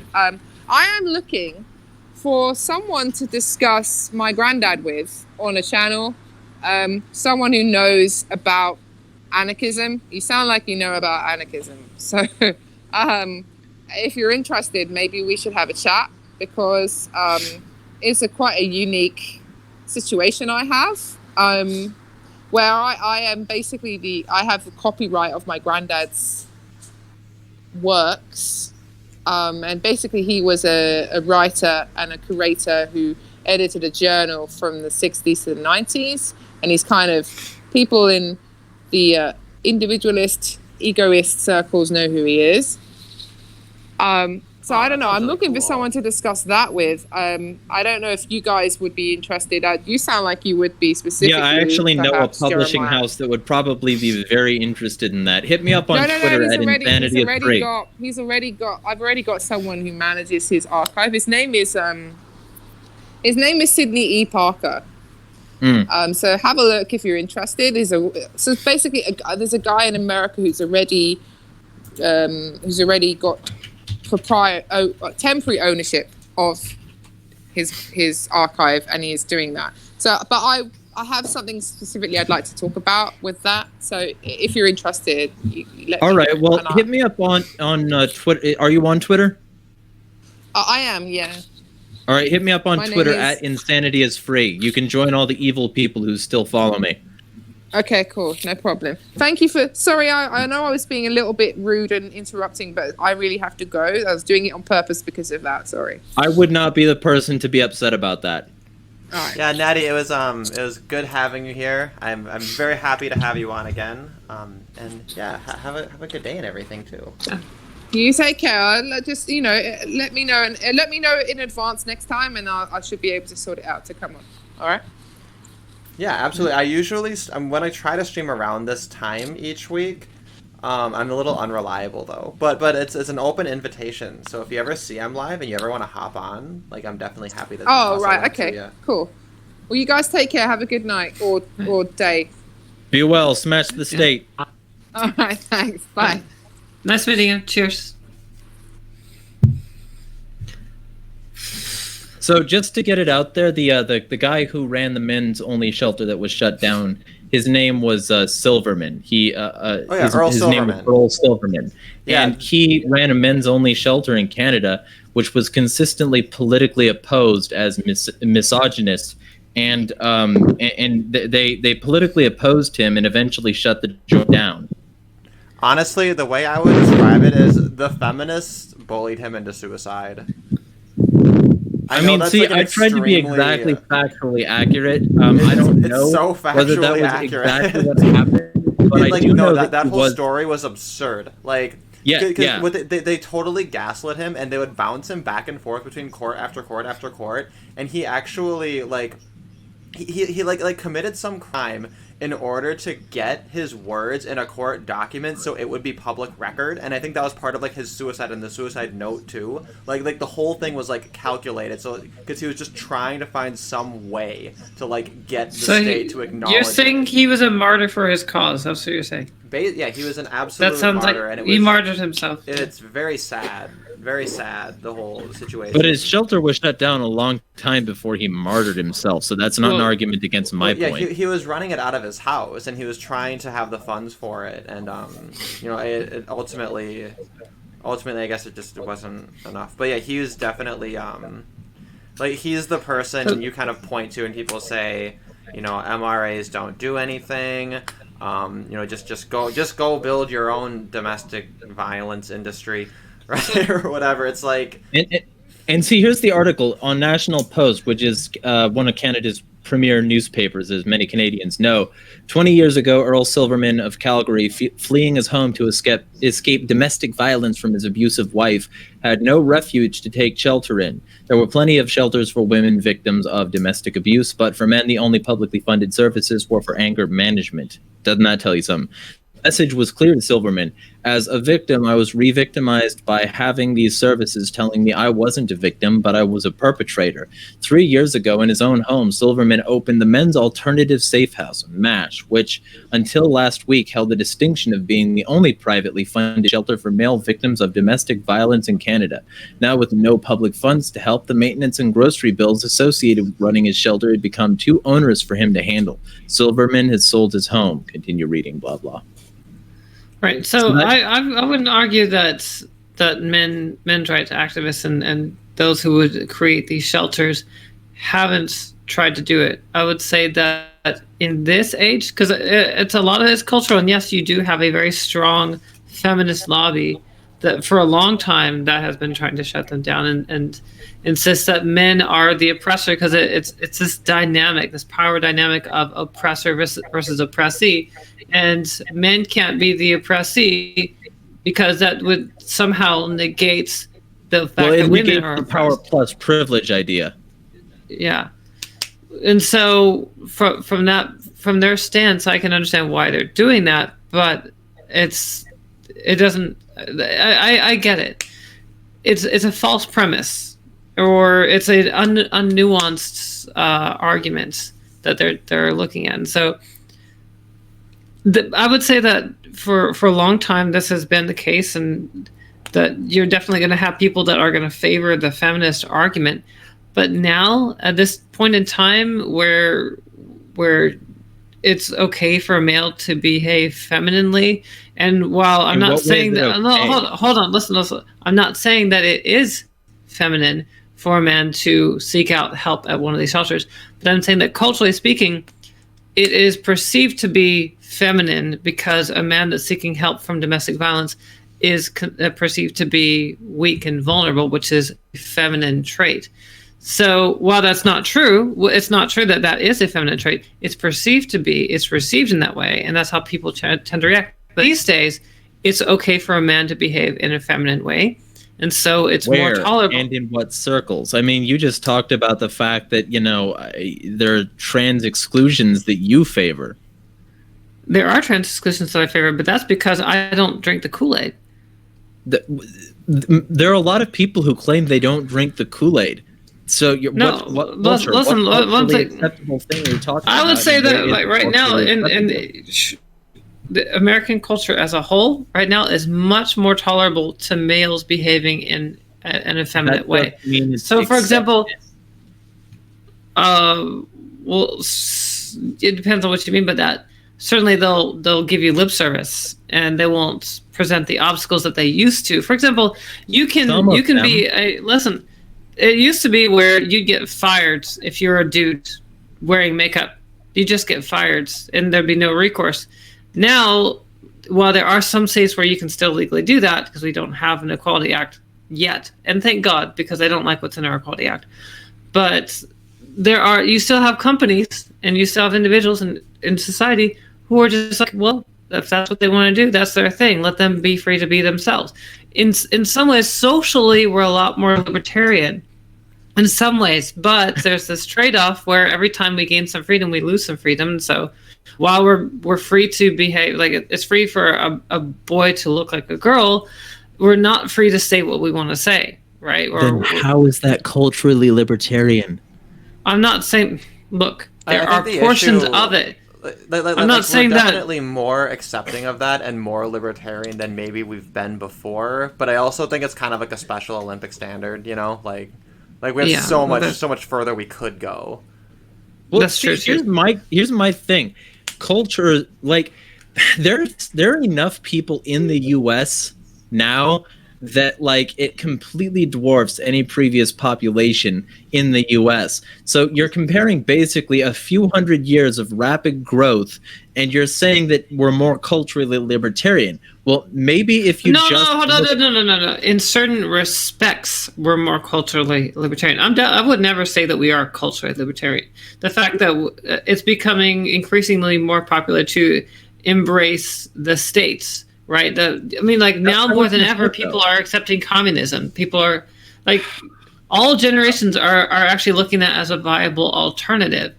So here's my first problem. You just like, first off, anarcho-communism is possible, and I'll say that as somebody who knows many ancoms that are actually interested in ending the state more than opposing the right. Those who want bottom unity rather than left unity. But that's not what we're looking at, though. Second off, let me be very specific.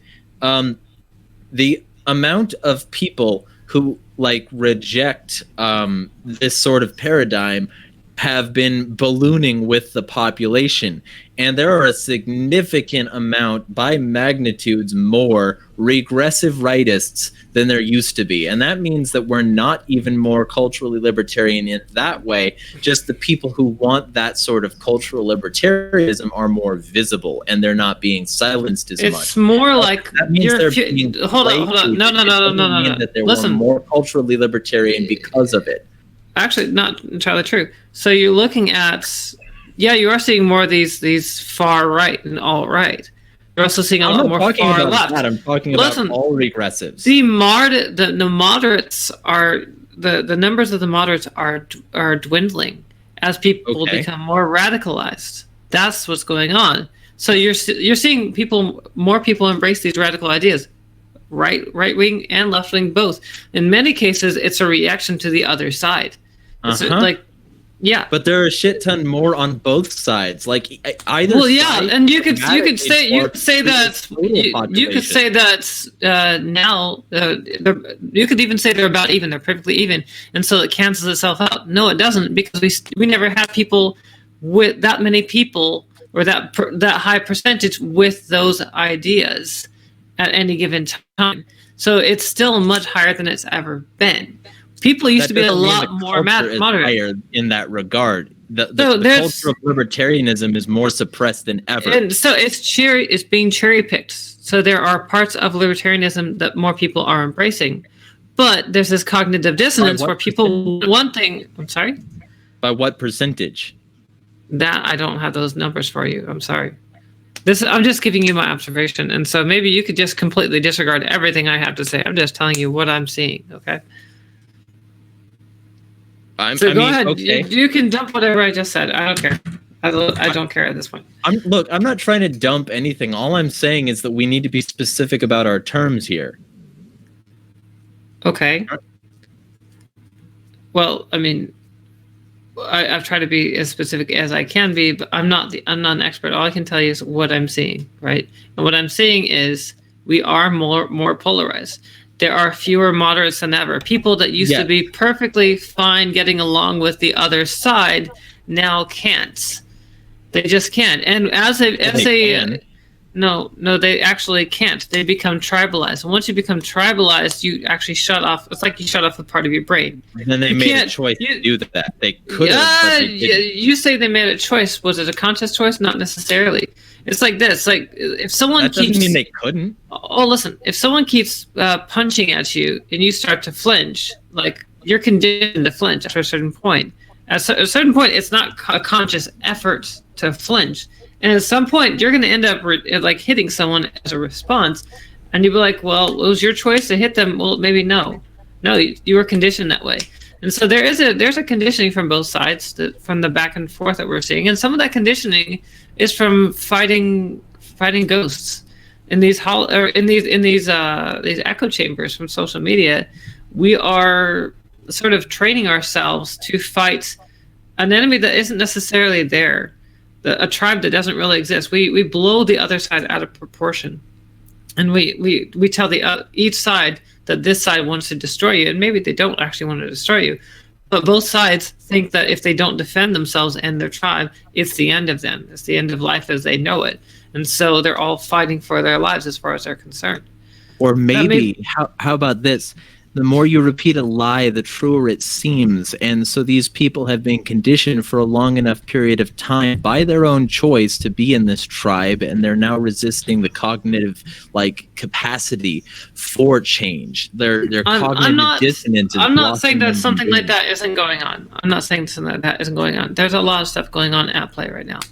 But I mean, you could just say, well, it's ultimately your fault. You chose to. No, I don't think that anybody. Ultimately, you could just say it's all your fault. In some cases, it really is. Say all.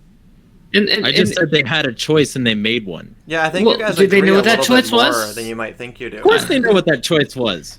What? Did they? Society built around choices. Not everybody knows what the long-term repercussions are going to be. Not everybody knows that just by defending Donald Trump, they end up losing literally all of their friends. And maybe they defended Trump because he was right on one issue that they happen to agree with, that any rational person would say, yeah, I'll give him that at least. Then but they instead, made the choice not to think too hard. Jesus Christ. Just because someone makes a choice doesn't mean that they know that how others are going to react or how everybody is going to, like cancel culture. Not everybody can anticipate cancel culture, right? Of course, sometimes tempted to be canceled. I know that for a fact. Okay. Well, yeah, I know what you're talking about, and I'm not sure. I'm going to take a neutral position on that one. I know exactly what you're talking about. I'm going to refuse to even comment on that, actually. So I'm going to shut up. I shouldn't even acknowledge that. All right. I'm going to shut up now. Well, I just wanted to say this idea of the polarization, I think it's actually a very, very necessary outcome of having a government. Because once you have a government, right, it's a loaded gun, and we fight over everything. And I think the tribalism makes sense. No. This polarization isn't just it sounds like to me like you're saying like, well, this is just a natural outcome. Like this is perfectly predictable. But well, yeah, I mean, social media has accelerated that. If not for social media putting us all into these echo chambers, we wouldn't nearly be as radicalized. Really, you could blame social media and the internet, and it's not just what goes on over here. The radicalization takes place partly from how we react to things going on to other people in other countries that are perhaps conservative or libertarian or whatever tribe that someone is a part of. And yeah, you can be part of a libertarian tribe. if you subscribe to the same ideals, then you can be part of a tribe. Libertarian tribes are probably the worst tribe, though. Like, we're really bad at it. Yeah. So, yeah, I don't like tribalism, but I mean, everybody's going to be part of some tribe or another. But it really is that what happens. They choose their tribe. Well, yes and no. And sometimes you do. Sometimes you do, and sometimes you gravitate towards a tribe, and you don't even realize that was your tribe. And the point is, though, the internet the internet has brought down borders, and that's the problem. Because there aren't any borders, it's a benefit. It's a curse. So because there aren't any borders, it means that everything is. Listen, I'm talking about online. There aren't any borders. I disagree strongly. As a member of 94 actually 96 now block lists, I can tell you there are borders everywhere. Okay, so where you don't have those kinds of restrictions. Okay, hold on. I know what you're talking about. Yes, you're talking. I also am on block lists. That's kind of a new thing. It's a reaction to social media, right? That's an adaptation because people realize. This is my point: is because of the internet, because of the borders not being there, all the problems are scaled up, and for people's own good, they have to start placing limits to include block lists, to include gatekeeping, for the sake of their own tribe and maybe for the sake of their own personal sanity. They create those block lists. So I'm on. What was it? I think I'm on 64 different block lists because I'm called a because turf. you're a damage to people's sanity. Okay. Well, literally because if you look at, I'm sorry. How do you guys find out your number? I want to find out how many people blocked me. Oh shit. I don't think I'm as high level as you guys. I think mostly people just Jeremy ignore me. M in chat just asked you to reckon the fact that there's YouTube videos that are blocked in certain countries. Oh, that's interesting. Okay, that's true. No, yeah. So when I say there's no borders, I'm talking about in free countries. And so yeah, you are just like everywhere else. Well, yeah, there kind of are, but my point is that those borders aren't as high. The walls aren't as big, right? For example, if you want to get past the Chinese borders, you can get past the Chinese borders. It's like this. The obstacles aren't the obstacles that you might have connecting with someone else aren't nearly as bad as the physical ones, like the actual. Why isn't Alex Jones on Twitter? Because of gatekeeping. Because of the deep state. Because of a reaction to how effective the internet is, and because Twitter has a wall. Because people realize exactly how effective he was at reaching an audience.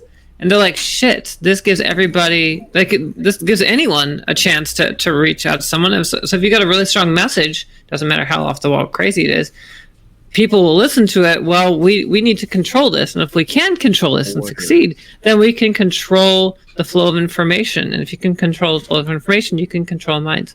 So that's also where the whole hate speech shit is coming in too. The borders, though, that we have in the real world are not the same as online. So you do have more that you can get done, but that's why you have agencies trying to pass laws, and you got the platforms themselves that are trying to restrict who gets to be on their platform because of how it might actually be too egalitarian. That there was so much freedom. Listen, I miss the good old days of the Wild West where on the internet anybody could really be anonymous. These days, it's getting that much harder to be anonymous because of people realizing how effective it could be. So you've got countries that are banning anonymity. Obviously, China is doing it, but you also have the UK that's trying to do it as well. At some point, you're not going to actually. You're going to have complete restrictions. Like for example, in China, if you screw up for whatever, I don't know, you can be banned from internet for life. Right. You can be banned from the internet for life because what they want to do is they want to tie it into biometrics. So literally you can't even access a smartphone or anything because you'd have to put your fingerprint or an eye scanner or whatever. Sounds like a border. Yeah, they're trying to create borders. So the borders weren't there. They are going up as a reaction to how borderless Why isn't it Alex was. Jones on Twitter? There's no borders. I mean, border Okay, is kind of a tough So term, right? because a border was put up because of Alex Jones. No, the A border was put up. always there. There have been people banned from Twitter before. they're more like impediments than borders, right? Because on the Okay, internet, sure, it's you can- kind of- Well, you then can there's say no that. border between the U.S. and Mexico. Not even not. the fence is a border. People can Okay. climb it. Well, yeah, you could also build. You could build a tunnel too, which we have tunnels that go underneath. The borders don't exist anywhere. So yes, no. They're Thing imaginary is, lines, nothing more.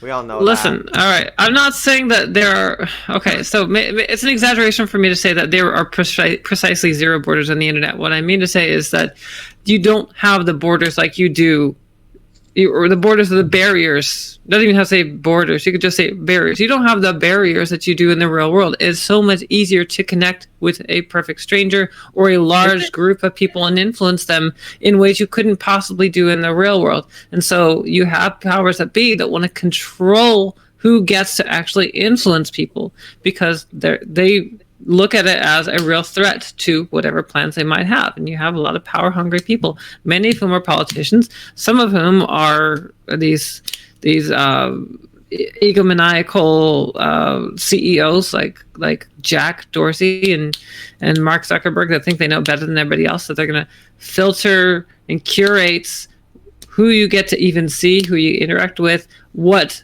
content is trending so that you react to that. It's all about social engineering. It's how you control a population. And so the free internet was great. When it first came out, it was open and free, and there really weren't the borders that we have. Really? And little by little, we've erected these borders in all these different platforms. It's like getting us hooked, and now that it's a vital part of our life, and we can't seem to fathom life without it. Now they put in these restrictions, and if you still want the service, then you're going to play ball. I think you'll find that if you talk to anybody who ran a website, for instance, a BBS back in the day, that there were always mods and there were always rules and there were always walls. And this isn't actually new. The only thing that's different is the reasons the walls are being put up, and that's to make advertisers happy. So, like, yeah, sure, you could call it free in the same way that, like, I guess America's free, but, no, I call it friendly fascism. I'm not sorry. Okay. I don't know how to respond to that. I mean, if you think about it, even just having like a private email, right? That's very sectioned off, very bordered. But like the internet does this weird thing where it makes the world simultaneously really, really big and really, really small at the same time. Yeah. And it's kind of a tricky phenomenon, and it's constantly changing too. But yeah, I mean, what do you the thing is, like it used to be before, like something goes on in another country, no one knows about it. Like you'd really have to want to know about it. You have to go out of your way to find out information about it. But now, because we share a common tongue, and because of this internet, we're able to get news, and it shows up in our feeds, and it's like it's affecting our lives right here, when it really isn't. It really is none of our business. So, like, I get regular updates about what's going on in the UK. I'm not British. Why am I getting this? Because the algorithms think, because the algorithms know that I speak English, it picks up on what's going on in some place that shares the English language, and it says maybe you want to see this too. Well, then why haven't you blocked UK in your Twitter filter words? You can do that. You can echo chamber yourself. You can build a border. You can absolutely do that. And like I said, actually, the Wild West of the internet is being tamed. It used to be freer. You didn't used to have the borders that it does now. Now there are a lot more restrictions, and now they give you a lot more power. If you just use the right software. Sure, not everybody has that, or not everybody knows to do that. You don't know what you don't know either. Then tell them. Sure, and yeah, there are people that are doing that, and you have people like Tim Pool that are trying to keep people aware of these kinds of things too. And VPNs are useful right now. I'm not a big VPNs fan. He's not very alternative. Well, I like him, but anyway, you have things like VPNs too. But by the way, VPNs, it's only a matter of time before the EU requires VPNs to disclose what goes on the VPN.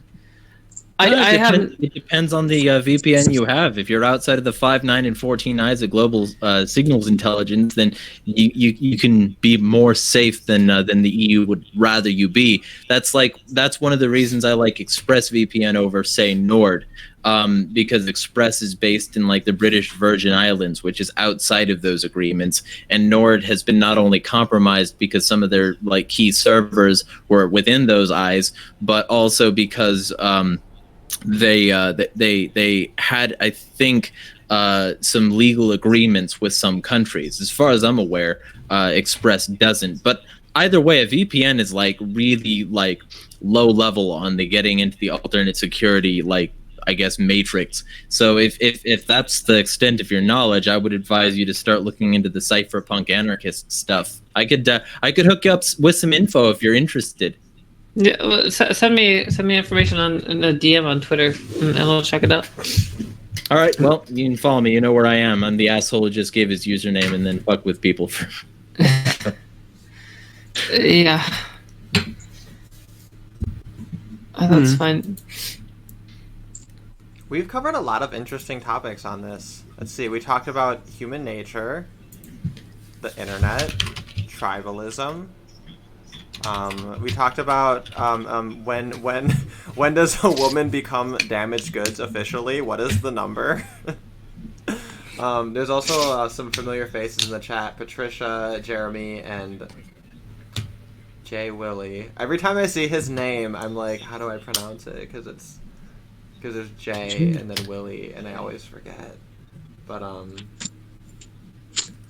we should have had Black Knight on, but he never wants to come on. He never wants to come on. He's supposed to tell us how the lesbians are taking over the world, and I can never quite piece it together. Every day I sit here and I try to figure out how is it really the lesbians who are controlling everything, and I feel like I'm just like 1 or 2 pieces away, and I'm not the chess mastermind that can understand their plan.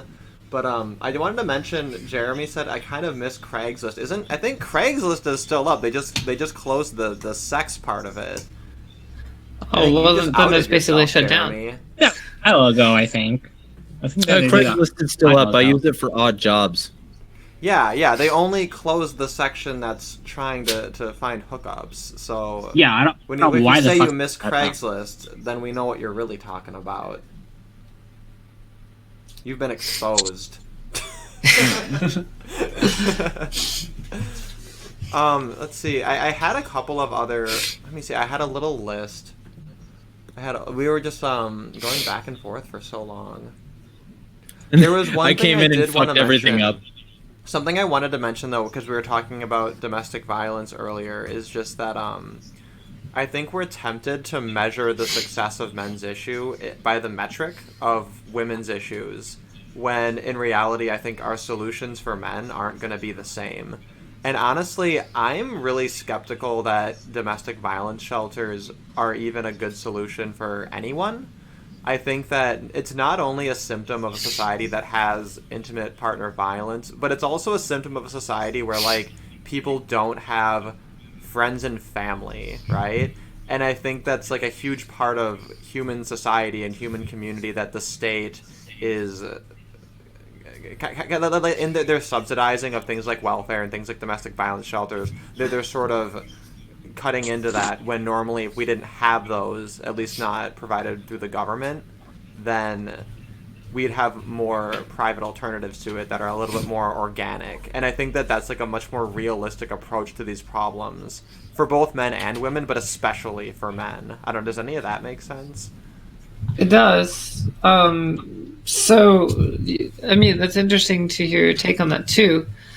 And you're not concerned that in some way, like, because from some people's perspectives, I think I'm not very well read, but someone told me that, like, from Confucius's model, that society and the state all stem from the family unit.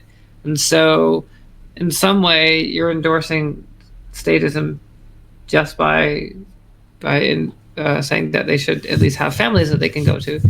Well, then, by some extension, you're also saying that they should be able to go to the state. Well, the litmus test is anything voluntary, right? And I see, family and friends is largely voluntary association.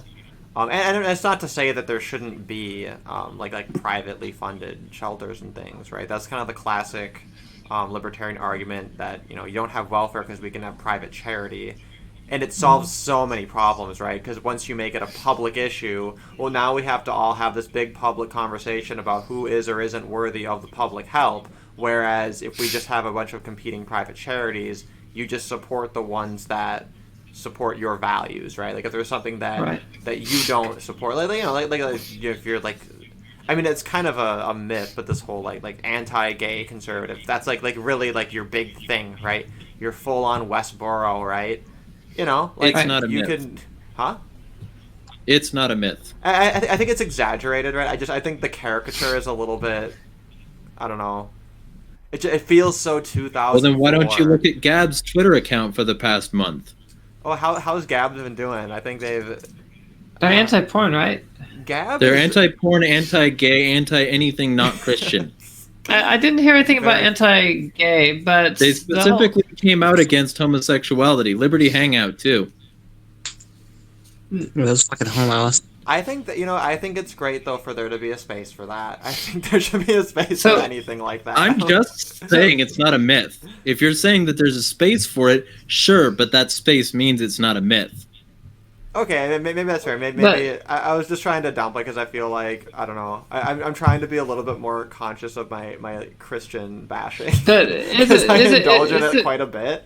But basically my point is that you can vote with your wallet in terms of charity too, right? If you have like certain moral standards that you prefer, you can support organizations that do that. Or otherwise, if you're on the opposite side, you can say no, absolutely no Chick-fil-A. I haven't ever tried Chick-fil-A, but I really want to. Here's the thing that happened. Turning Point USA had an event called Culture War, and in it, a bunch of LARPing maggots decided that they were going to come in and basically fuck up the joint and turn it into a big, like, if you're not Christian, you're not conservative, and if your values aren't conservative, you're not Christian. And came in and basically said that, and said that like Turning Point USA was bad because they had a gay person at the helm on one of their panels. Yeah, but he's an awful gay person. Like, let's be fair. Was it Milo? Yeah, it doesn't matter to the point though. A lot of people Rob got Smith. ossified by this. Yeah, but he's the worst. He's so bad. Was it Milo? Yeah, a lot of people got ossified by this. I don't think it was. He's Charlie Kirk's like gay black pet who shows up to be like, "Hi everyone, I'm gay and black. Here's my gay sex app." And it's Okay, just like, yeah, and a lot of the people in TPUSA suck. That doesn't deter my point. No, it doesn't. Sorry, I just had to throw it out there because I don't know. I guess I'm being petty. Even though generally I'm more, obviously on the free market side of things, I still like what the Groypers were doing. I thought it was very funny, and I do think that this like conservative ink like deserved to be taken down a peg. But maybe I'm just being maybe I'm just spiteful. Maybe I'm just being mean. I don't know. Okay. I don't know. But at the same point, what I'm saying is still true. It's not a myth. There was this gas rift and schism. That's why banned porn trended, because a bunch of conservatives jumped on board. Like, they're very much definitely there. Yeah, what bothers me about the whole anti-porn thing is Diana Davison actually made a fantastic video about porn, which was, is porn bad for you? And she talked about how there's all this pathologizing surrounding people who they say they're addicted to porn, right? And they try to go out for help, and then they're treated as like a weird person, right? For trying to get help for this. And like she compared it to other issues. If somebody had a problem in their life that said they wanted to address and to fix, like we'd be a lot more compassionate. Whereas if you say like, oh, I'm a porn addict, I have a problem with porn, it's treated as this very weird thing. But then with this whole anti-porn crusade, they don't give a shit about men who are addicted to porn. They don't give a shit about actually helping people who have a real problem. Their concern is that these men aren't being disposable. Their concern is these men aren't serving society in the way that they want. And like that was the part of it that really grinds my gears. And I feel better now that I've expressed that. I do feel like there's really only usually like my take on it is usually that it's really only a problem if it prevents you from having sex with, say, I don't know, your partner or something. Because I do believe, like humans are pretty sexual creatures, but like there's also a limit to where like, yeah, if you're not like able to have like sex with your partner or something, or if you're like doing it like every day, yeah, you might have a problem. But I don't want to. Go ahead. Sorry. No, I was about finished, really. Okay. Well, my only like, porn is bad for you, but so is Twinkies. Nobody is stopping Twinkies from manufacturing and talking about how we shouldn't have Twinkies because somebody could eat 200 of them. Nobody's talking about that because it'd be stupid. Yet we can talk about the same exact kind of mentality with porn. Porn is bad in the way that it, like, there's a dopamine serotonin cycle in your brain where everything is basically designed to cycle for breeding. And that cycle gets triggered by porn, and you get that sense of satisfaction from it that you would get from mating. And that sense of satisfaction depletes a lot of the potential for a sense of satisfaction from other sources, because your mind is basically like, well, let's go get resources, let's go work, let's go toil because we need to get that pussy. So if you don't get that toil, in between getting that feeling, that orgasm, that release, your brain thinks you don't have to work for it. So there is some sort of social fabric discussion here, but there's that same social fabric discussion with Twinkies, which also satisfy your dopamine, serotonin, blah, blah, because they, trigger the sugar response, the fat response, the fucking whatever response. And, it's stupid because first off, I hate Twinkies, and second off, they're mostly air, but it works. So, like, the same arguments could be made for porn being banned. Well, yes and no. I mean, like, so, I mean, nobody's making those arguments cross-object. So, I mean, well, hold up. So, comparing bonding, your ability to bond with another human being versus your addiction with a particular junk food, I think it's not fair. Like, you have a unique problem. Listen. No, sure. It has a different effect, right? So the initial effect is, I'm addicted to this. This is something that I can't stop doing. I'm accustomed to it. I like this, getting this fix. But one will actually affect your ability to socialize with other people or socially bond with other people. Everything has an effect on your social life. What? Yeah, well, sure, but you're not likely to break up with someone over Twinkies. But you will be. You're more likely to break up with someone.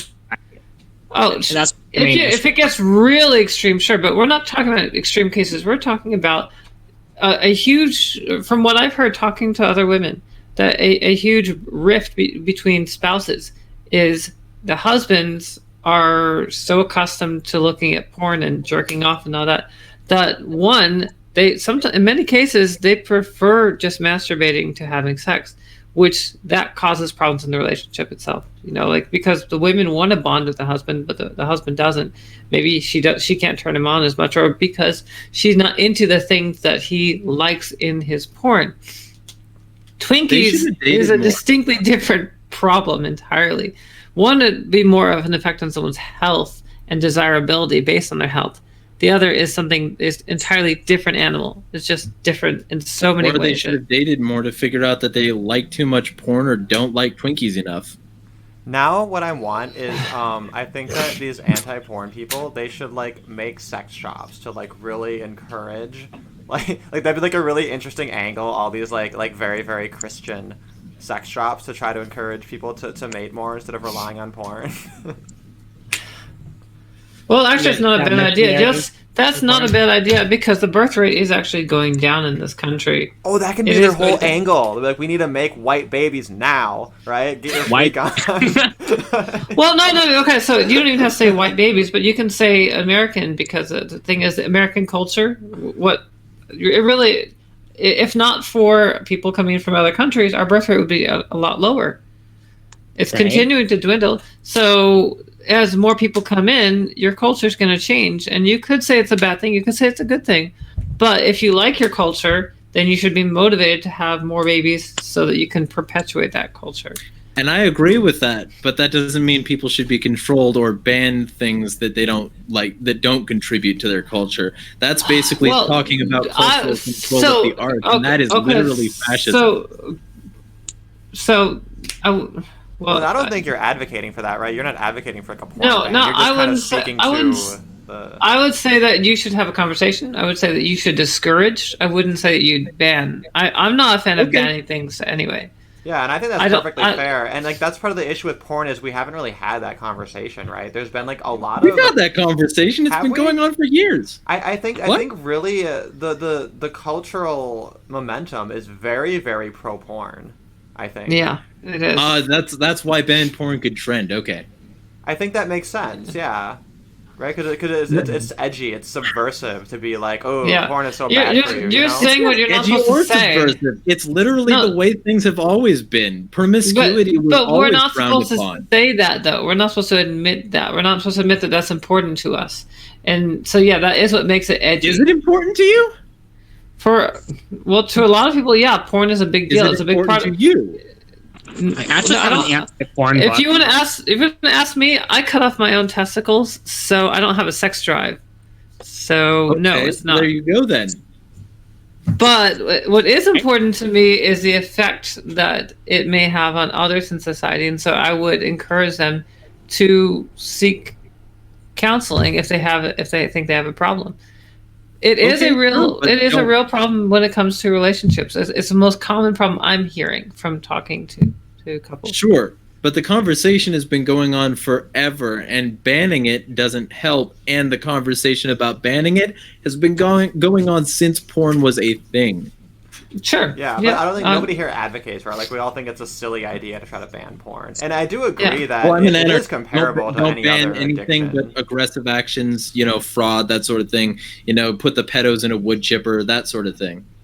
I don't like the idea of banning anything, there are some things I wouldn't mind banning completely. For example, child porn should be completely banned. You're never going to hear me relent on that one. You might be like, well, the pictures are artificial, or the kid's already dead or grown up, or they don't care. I don't care. Ban child porn. Like, there are some things I might say, yeah, you can ban, but for the most part. Like, for example, when they tried to do this prohibition with alcohol, we all know how that backfired. Prohibition doesn't work. All it does is force things underground. And that's all. I don't think I've ever seen any good example of that actually working out for anyone. The drug war we've got going on is because things are banned, right? So, no, don't ban it. But you do need to address it culturally. It wouldn't be a bad idea if you had someone in a position of authority actually say, let's have a conversation about that. Does it mean that they have to dictate things? No, but they should say, hey, if I'm saying this, like, let's say the president says, we need to have a conversation about the fact that young white men are so disaffected, they feel disconnected or unwanted in society. The whole point, the whole reason that people become shooters, right? There's a bit of an epidemic in the Western world where you're seeing more men become radicalized and become shooters, and that's part of it is the internet's radicalizing them. That's the kind of conversation that someone should have. Like, so maybe the president of the United States can say, let's have that conversation. Why does it need to be an authority figure? I'm curious. Because people in our culture still looks up to authority figures. So as long as you're going to have... change that by having the conversation on your own. No. Obviously, people should be trying to have it on their own, but sometimes the best way to get off to that point, to even get started, is to have someone above you of influence actually start talking about it. And then suddenly you realize maybe it might not even be on your radar, right? But until we actually do have an anarchist society, then you're going to rely on... So you're advocating for a Stalinist, Saul-Alinskyist approach of trying to get the authority figures to start the conversation. Well, sure. I wouldn't say Stalinist. I don't know. It is Stalinist. But I do think that, yeah, you should have, as long as we have that system in place, make use of it. You don't have them call the shots and say, this is what you should be doing. But you do have them say, have a conversation. This is a problem. Let's brainstorm. Let's come up with think tanks. Let's figure this stuff out. Or have the conversation on your own. I mean, you just pointed out but you don't like the idea of publicly funded shelters as a solution to this sort of problem of domestic violence against men. So why should a publicly funded conversation be any different? I'm not saying that you would necessarily have a publicly funded conversation, but what I would say is you have someone at least say, this is something we should be talking about. This is something I'm concerned about. Has the president talked about this? I don't know. But how many of our congressmen say anything about it? How many of our congressmen say anything about it? Unless, of course, they're talking about banning it, and that's not what I want to. I don't think that that's the way it should go. You should just have people say, this is something that needs to be addressed. We're not going to try and legislate against it, but what do you guys think? So why does it not qualify that Hotep Jesus put out an article doing just that? I don't actually follow Hotep Jesus, so I don't know what you're talking about. I'm sorry. So someone needs to be someone you follow. Well, I mean, if you're going to find it, right, obviously it helps. Yeah, it's someone who's renowned enough that even if you have like a niche where you follow only particular kinds of people, you're still going to end up hearing about it. Like, for example, I found plenty of things that, like, I'm like, why am I hearing this? Why am I seeing this trend? Why are people talking about this? It's because somewhere or another, someone outside of the general sphere of influence managed to affect me to where I ended up finding out about whatever topic was going on. So, point is, get someone of a high enough stature to say, let's have a conversation. And then that just... You know who it should be? This is a job for the First Lady. This should be Melania Trump's job.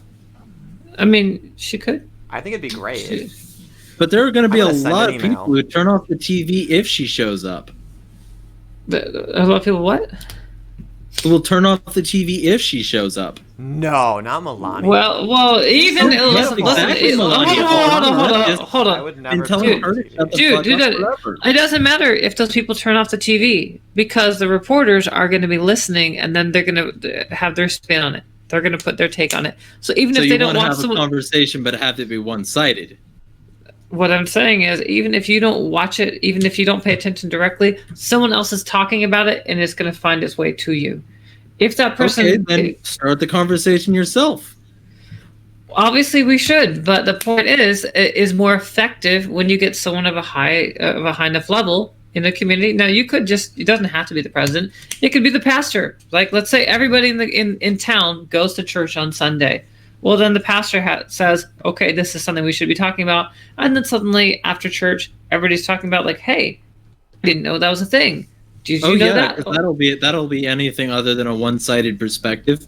Well, I mean, obviously from a religious perspective, there'll be a kind of a bias there. But I think it's an interesting point, and I think it's something to think about that in the past, I think people would look to like a religious leader as this as like a guide on a lot of issues that I make a distinction between ethics and morality, and I say that like the moral issues are kind of the more like subjectivist thing, kind of the more personal the more personal sort of a thing where it's not necessarily binding on others, but they're things that are just kind of good for like self-improvement, right? And I think that like the pastor, right, is like the kind of thing that people used to look towards, or the priest or whoever.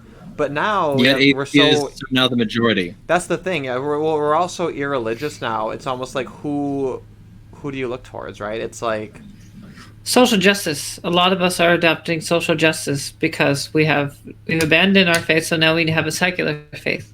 And unfortunately, when it comes to social justice, there is no redeeming. Like, you can't be redeemed, especially if you've been accused of being part of the problem. So you've got where is the conversation, and how would it get started by involving Trump? It's here on YouTube. Welcome everyone. Yeah. This is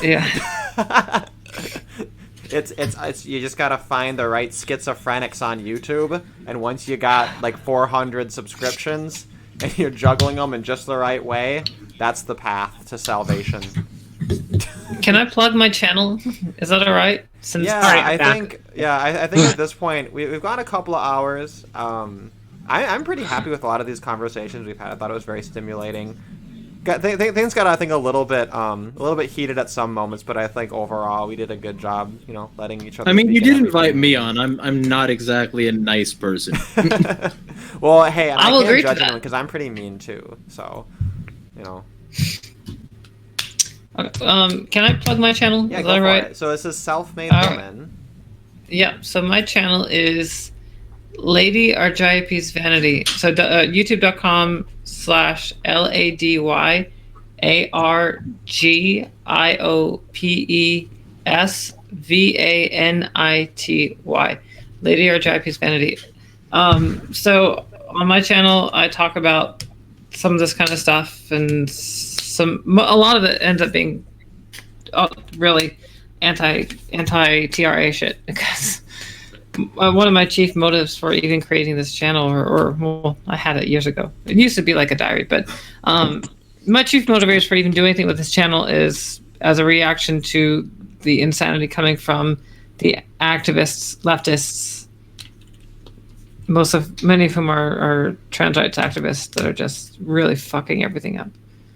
Especially the authoritarian ones. I hate authoritarians. Yeah, with all the fucking trying to make kids transgender shit and stuff. Yeah, you're transitioning That's 3-year-olds. monstrous. Yeah, that's monstrous.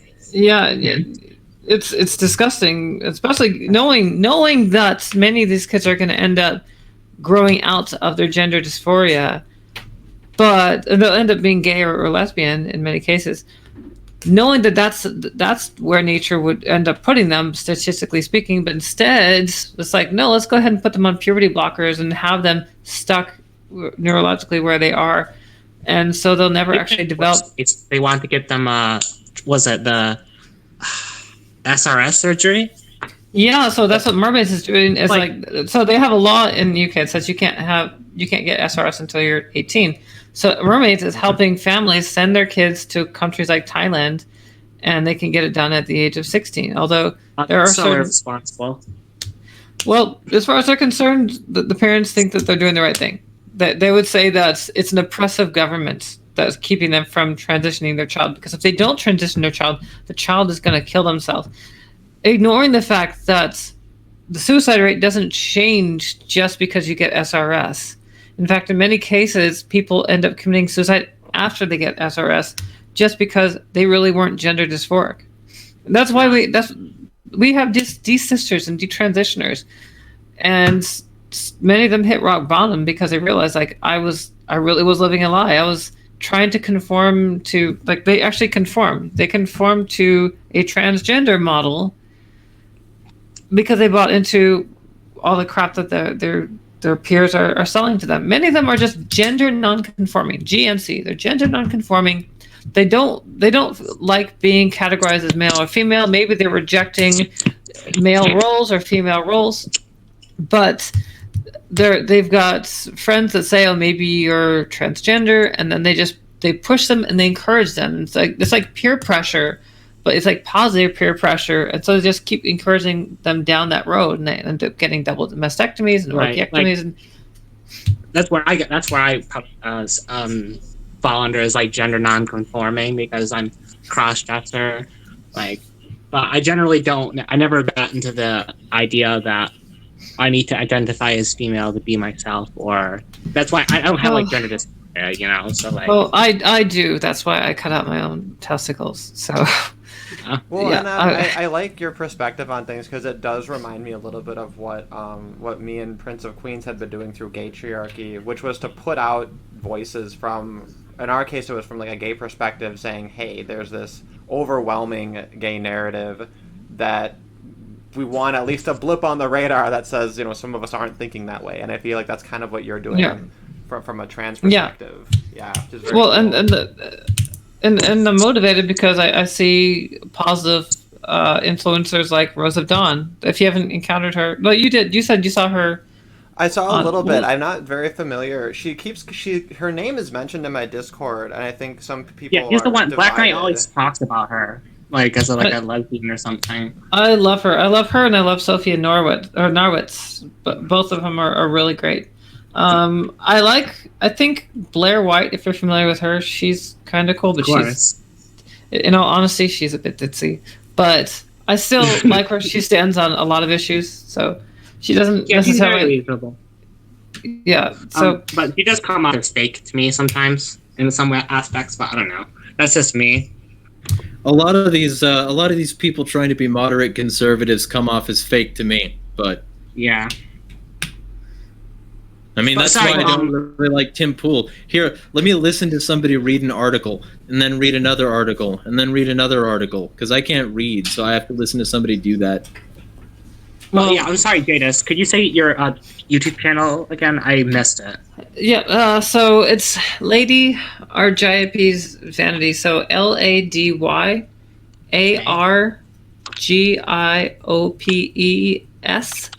VANITY. Thank Did you find it? Okay. Yep. Did you find it? It's pulling up. Actually, I had to look for it, but I spelled it right, I think. So maybe I just. Okay, yeah, ARGIOPE. Yeah, so Lady Argyopes, plural, like vanity. Oh, self-made Um, one. Okay. Yes, Right. yeah. So Okay. And then Jeremiah, I mean, did you want to it- show your channel real quick too? Oh, you can find me at Jeremiah Talks. I'm also Insanity is Free everywhere. And if you're interested, I have a conversation I'm going to have about homeschooling and voluntary villages with David Rodriguez in about an hour and a half. Oh, that's very cool. We actually we talked to Dana Martin. Right. Are you familiar with her? On you as well. I'm not familiar with her. So she's an advocate for unschooling, which is a little Gotcha. bit different. But that's a movement that I've followed. Well, Molyneux is the one who kind of drew attention to it, and that's how I learned about it a little Well, bit. I know about unschooling. I'm just not very familiar with her. Maybe afterward, after I have David on, I'll invite her to come over. She's super cool and super down to earth, very fun to talk to. So if you sent her a message, there's a good chance that you could probably schedule something. And yeah, she's a very, very, very kind soul. Well, I'm all about solutions, but I'm definitely not a kind soul. So if she needs somebody compatible, she can do that. Yeah, well, it might be a good balance. I don't know. Maybe. A little bit of, because that's what I do. I interview people and I ask questions that maybe some people who are trying to push for anarchy or libertarianism wouldn't. And so, like, there's a small element, a slight percentage of adversariality when I interview people, because I want to get the questions out that would really, like, prove their ideas to be anti-fragile. And that's the reason I got this torrent of hate from the redheaded libertarian, because she lied about me when I told the truth about her. So there's a ton of stuff that I plan on doing. But if you're interested in interviews from the perspective of a cynical pessimist, feel free to hit me up. Toto, you're Awesome. typing. You're typing and wrestling. Sorry. We didn't have any Sorry. issue with it till just now, but no, I think that's yeah. Busy. I was really surprised to hear, Jeremiah, that you have I guess some sympathy or some willingness to work with even like the so-called like left libertarians, the anarcho-syndicalist kind of crowd, because that's a Of group course, that I've as long always as they're authentically interested in ending the state. Yeah, because I've always been deeply dismissive towards that whole attitude. So maybe that's something I'll be kind of looking into to see if I can learn a couple of things, or maybe if I had missed something, because you never have all the answers. So who knows? Well, and, that's something I'm going to be covering, because I have the audacity to call myself a solipsist, and that gets a bunch of people fucking upset with me because they're like, oh, but you're questioning my view of reality. Oh, no. You're questioning their existence by saying Yes. that. How dare you? Yeah. You think we're all just here for you? Well, I don't know. I'm not 100% sure about anything. I guess you can't prove it. Can't prove otherwise, I suppose. Not definitively. See, that's the thing. I don't use it as a way to invalidate other people. I just use it as a way to check myself that I could be wrong about everything. Okay, well, I understand where you're coming with that, but sometimes it's not a bad idea to be certain about some things. Like, for example, 2 + 2 = 4. Yeah, in the rules of the exam, I'm very sure that 2 + 2 = 4. I don't. I think the Jesuits invented math. I don't trust it.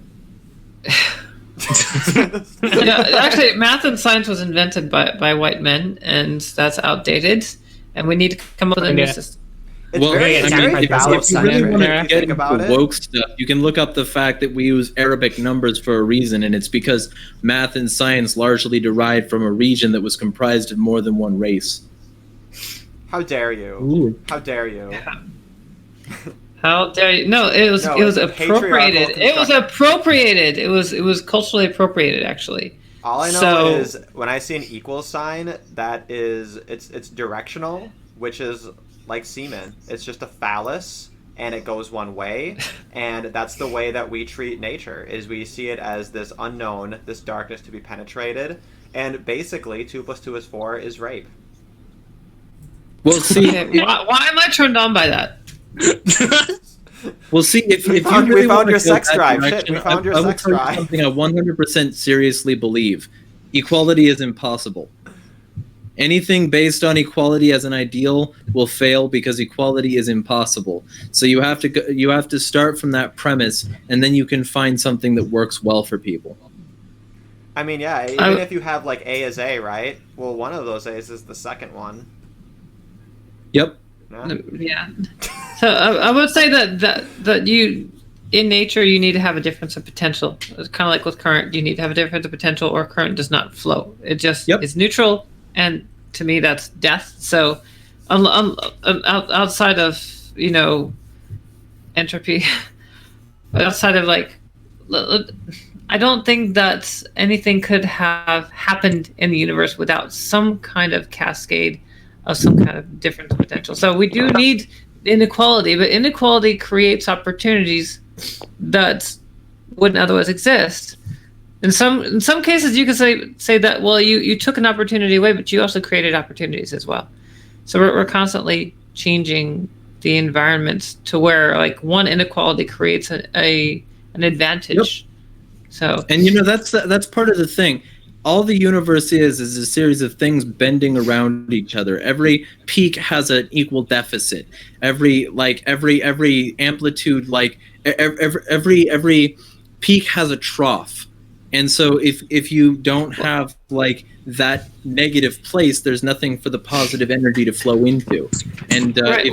It's not perfect like that. It isn't perfect like that. I mean, so it doesn't perfectly sum up like that. So you're going to have energy loss, right? You're never going to reclaim all the energy that you just generated. But I mean, loss for you, not loss in terms of the universe itself. Energy can't be created or destroyed. Well, it can be transformed, but where does it go? And is it something that we can necessarily utilize? No. And so there's a lot of energy that's unaccounted for, and so there are different theories for where it goes.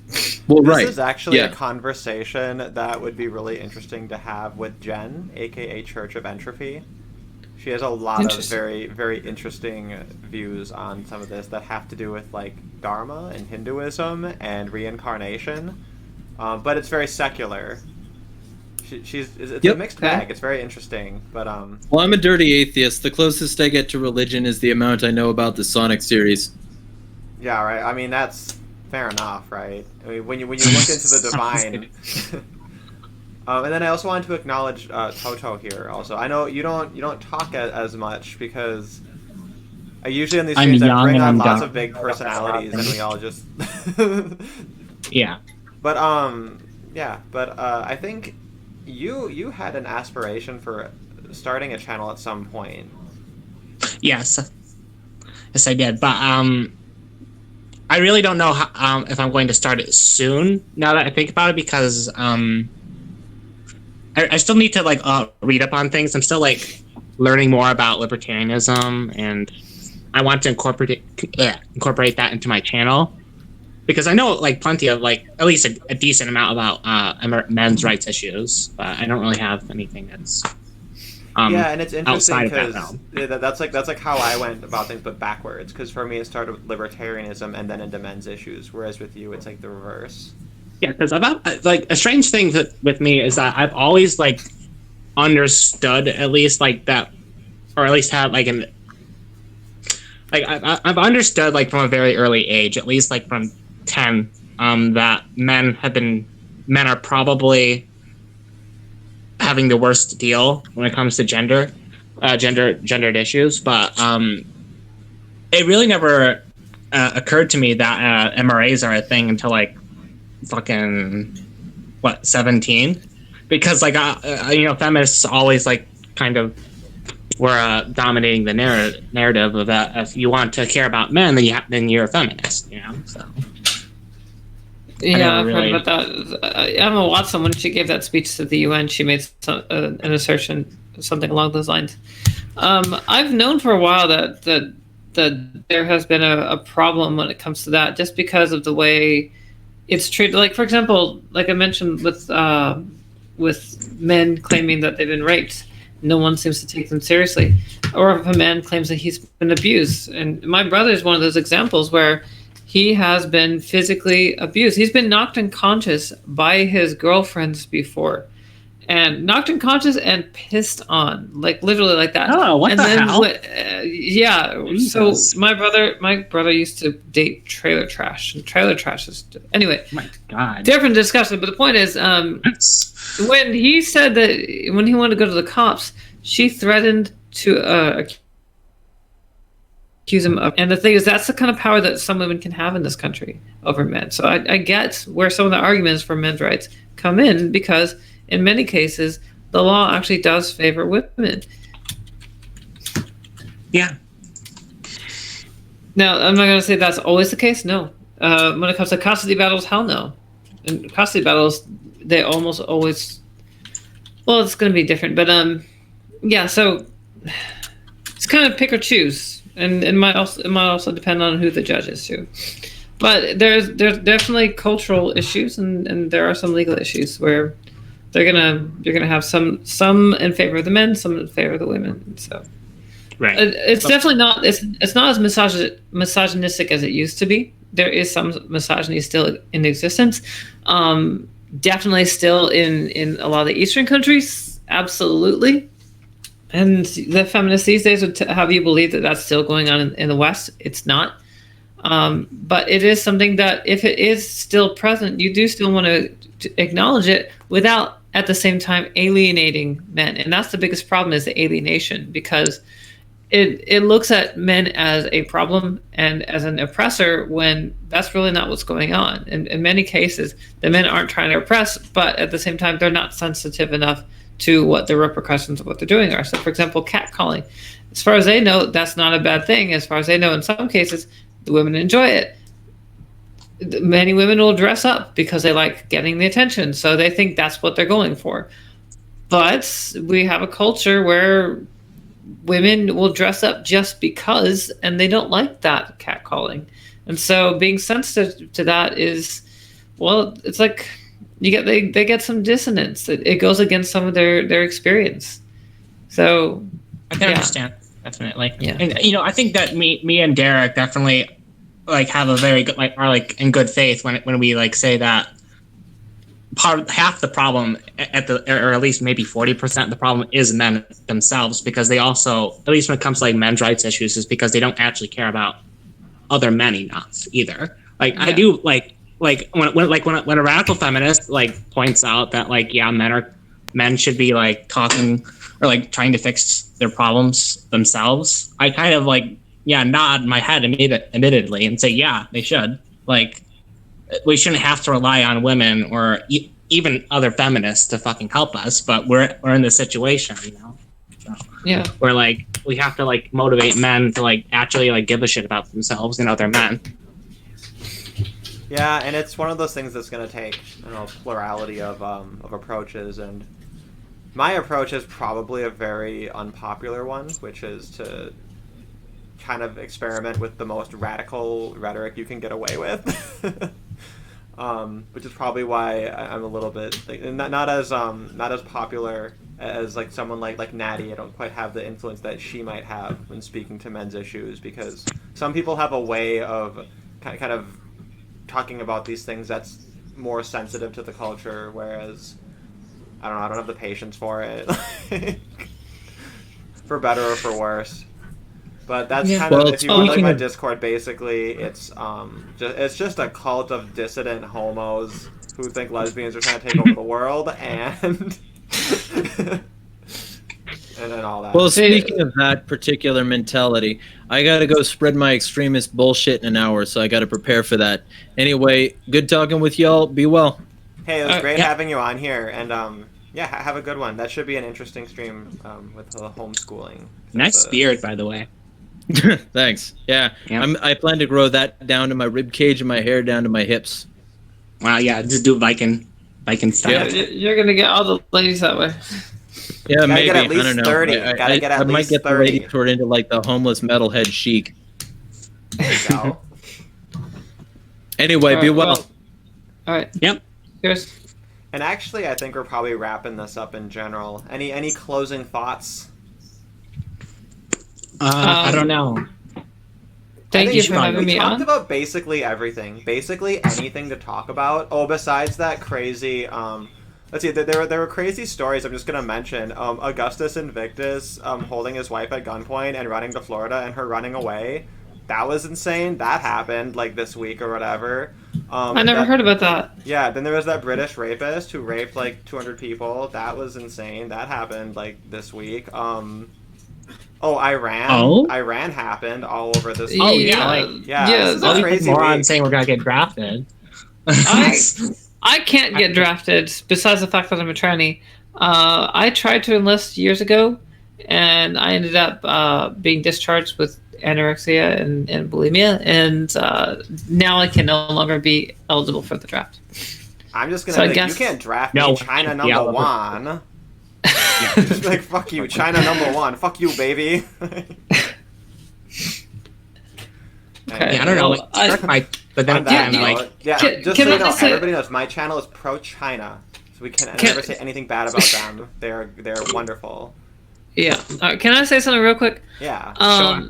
So I'm vegan, all right, and I have to say that because I'm vegan. But the reason why I say it actually is that I promised myself that I would no longer be vegan if we go to World War III, and so I can soon, hopefully, fingers crossed, get to eat meat again.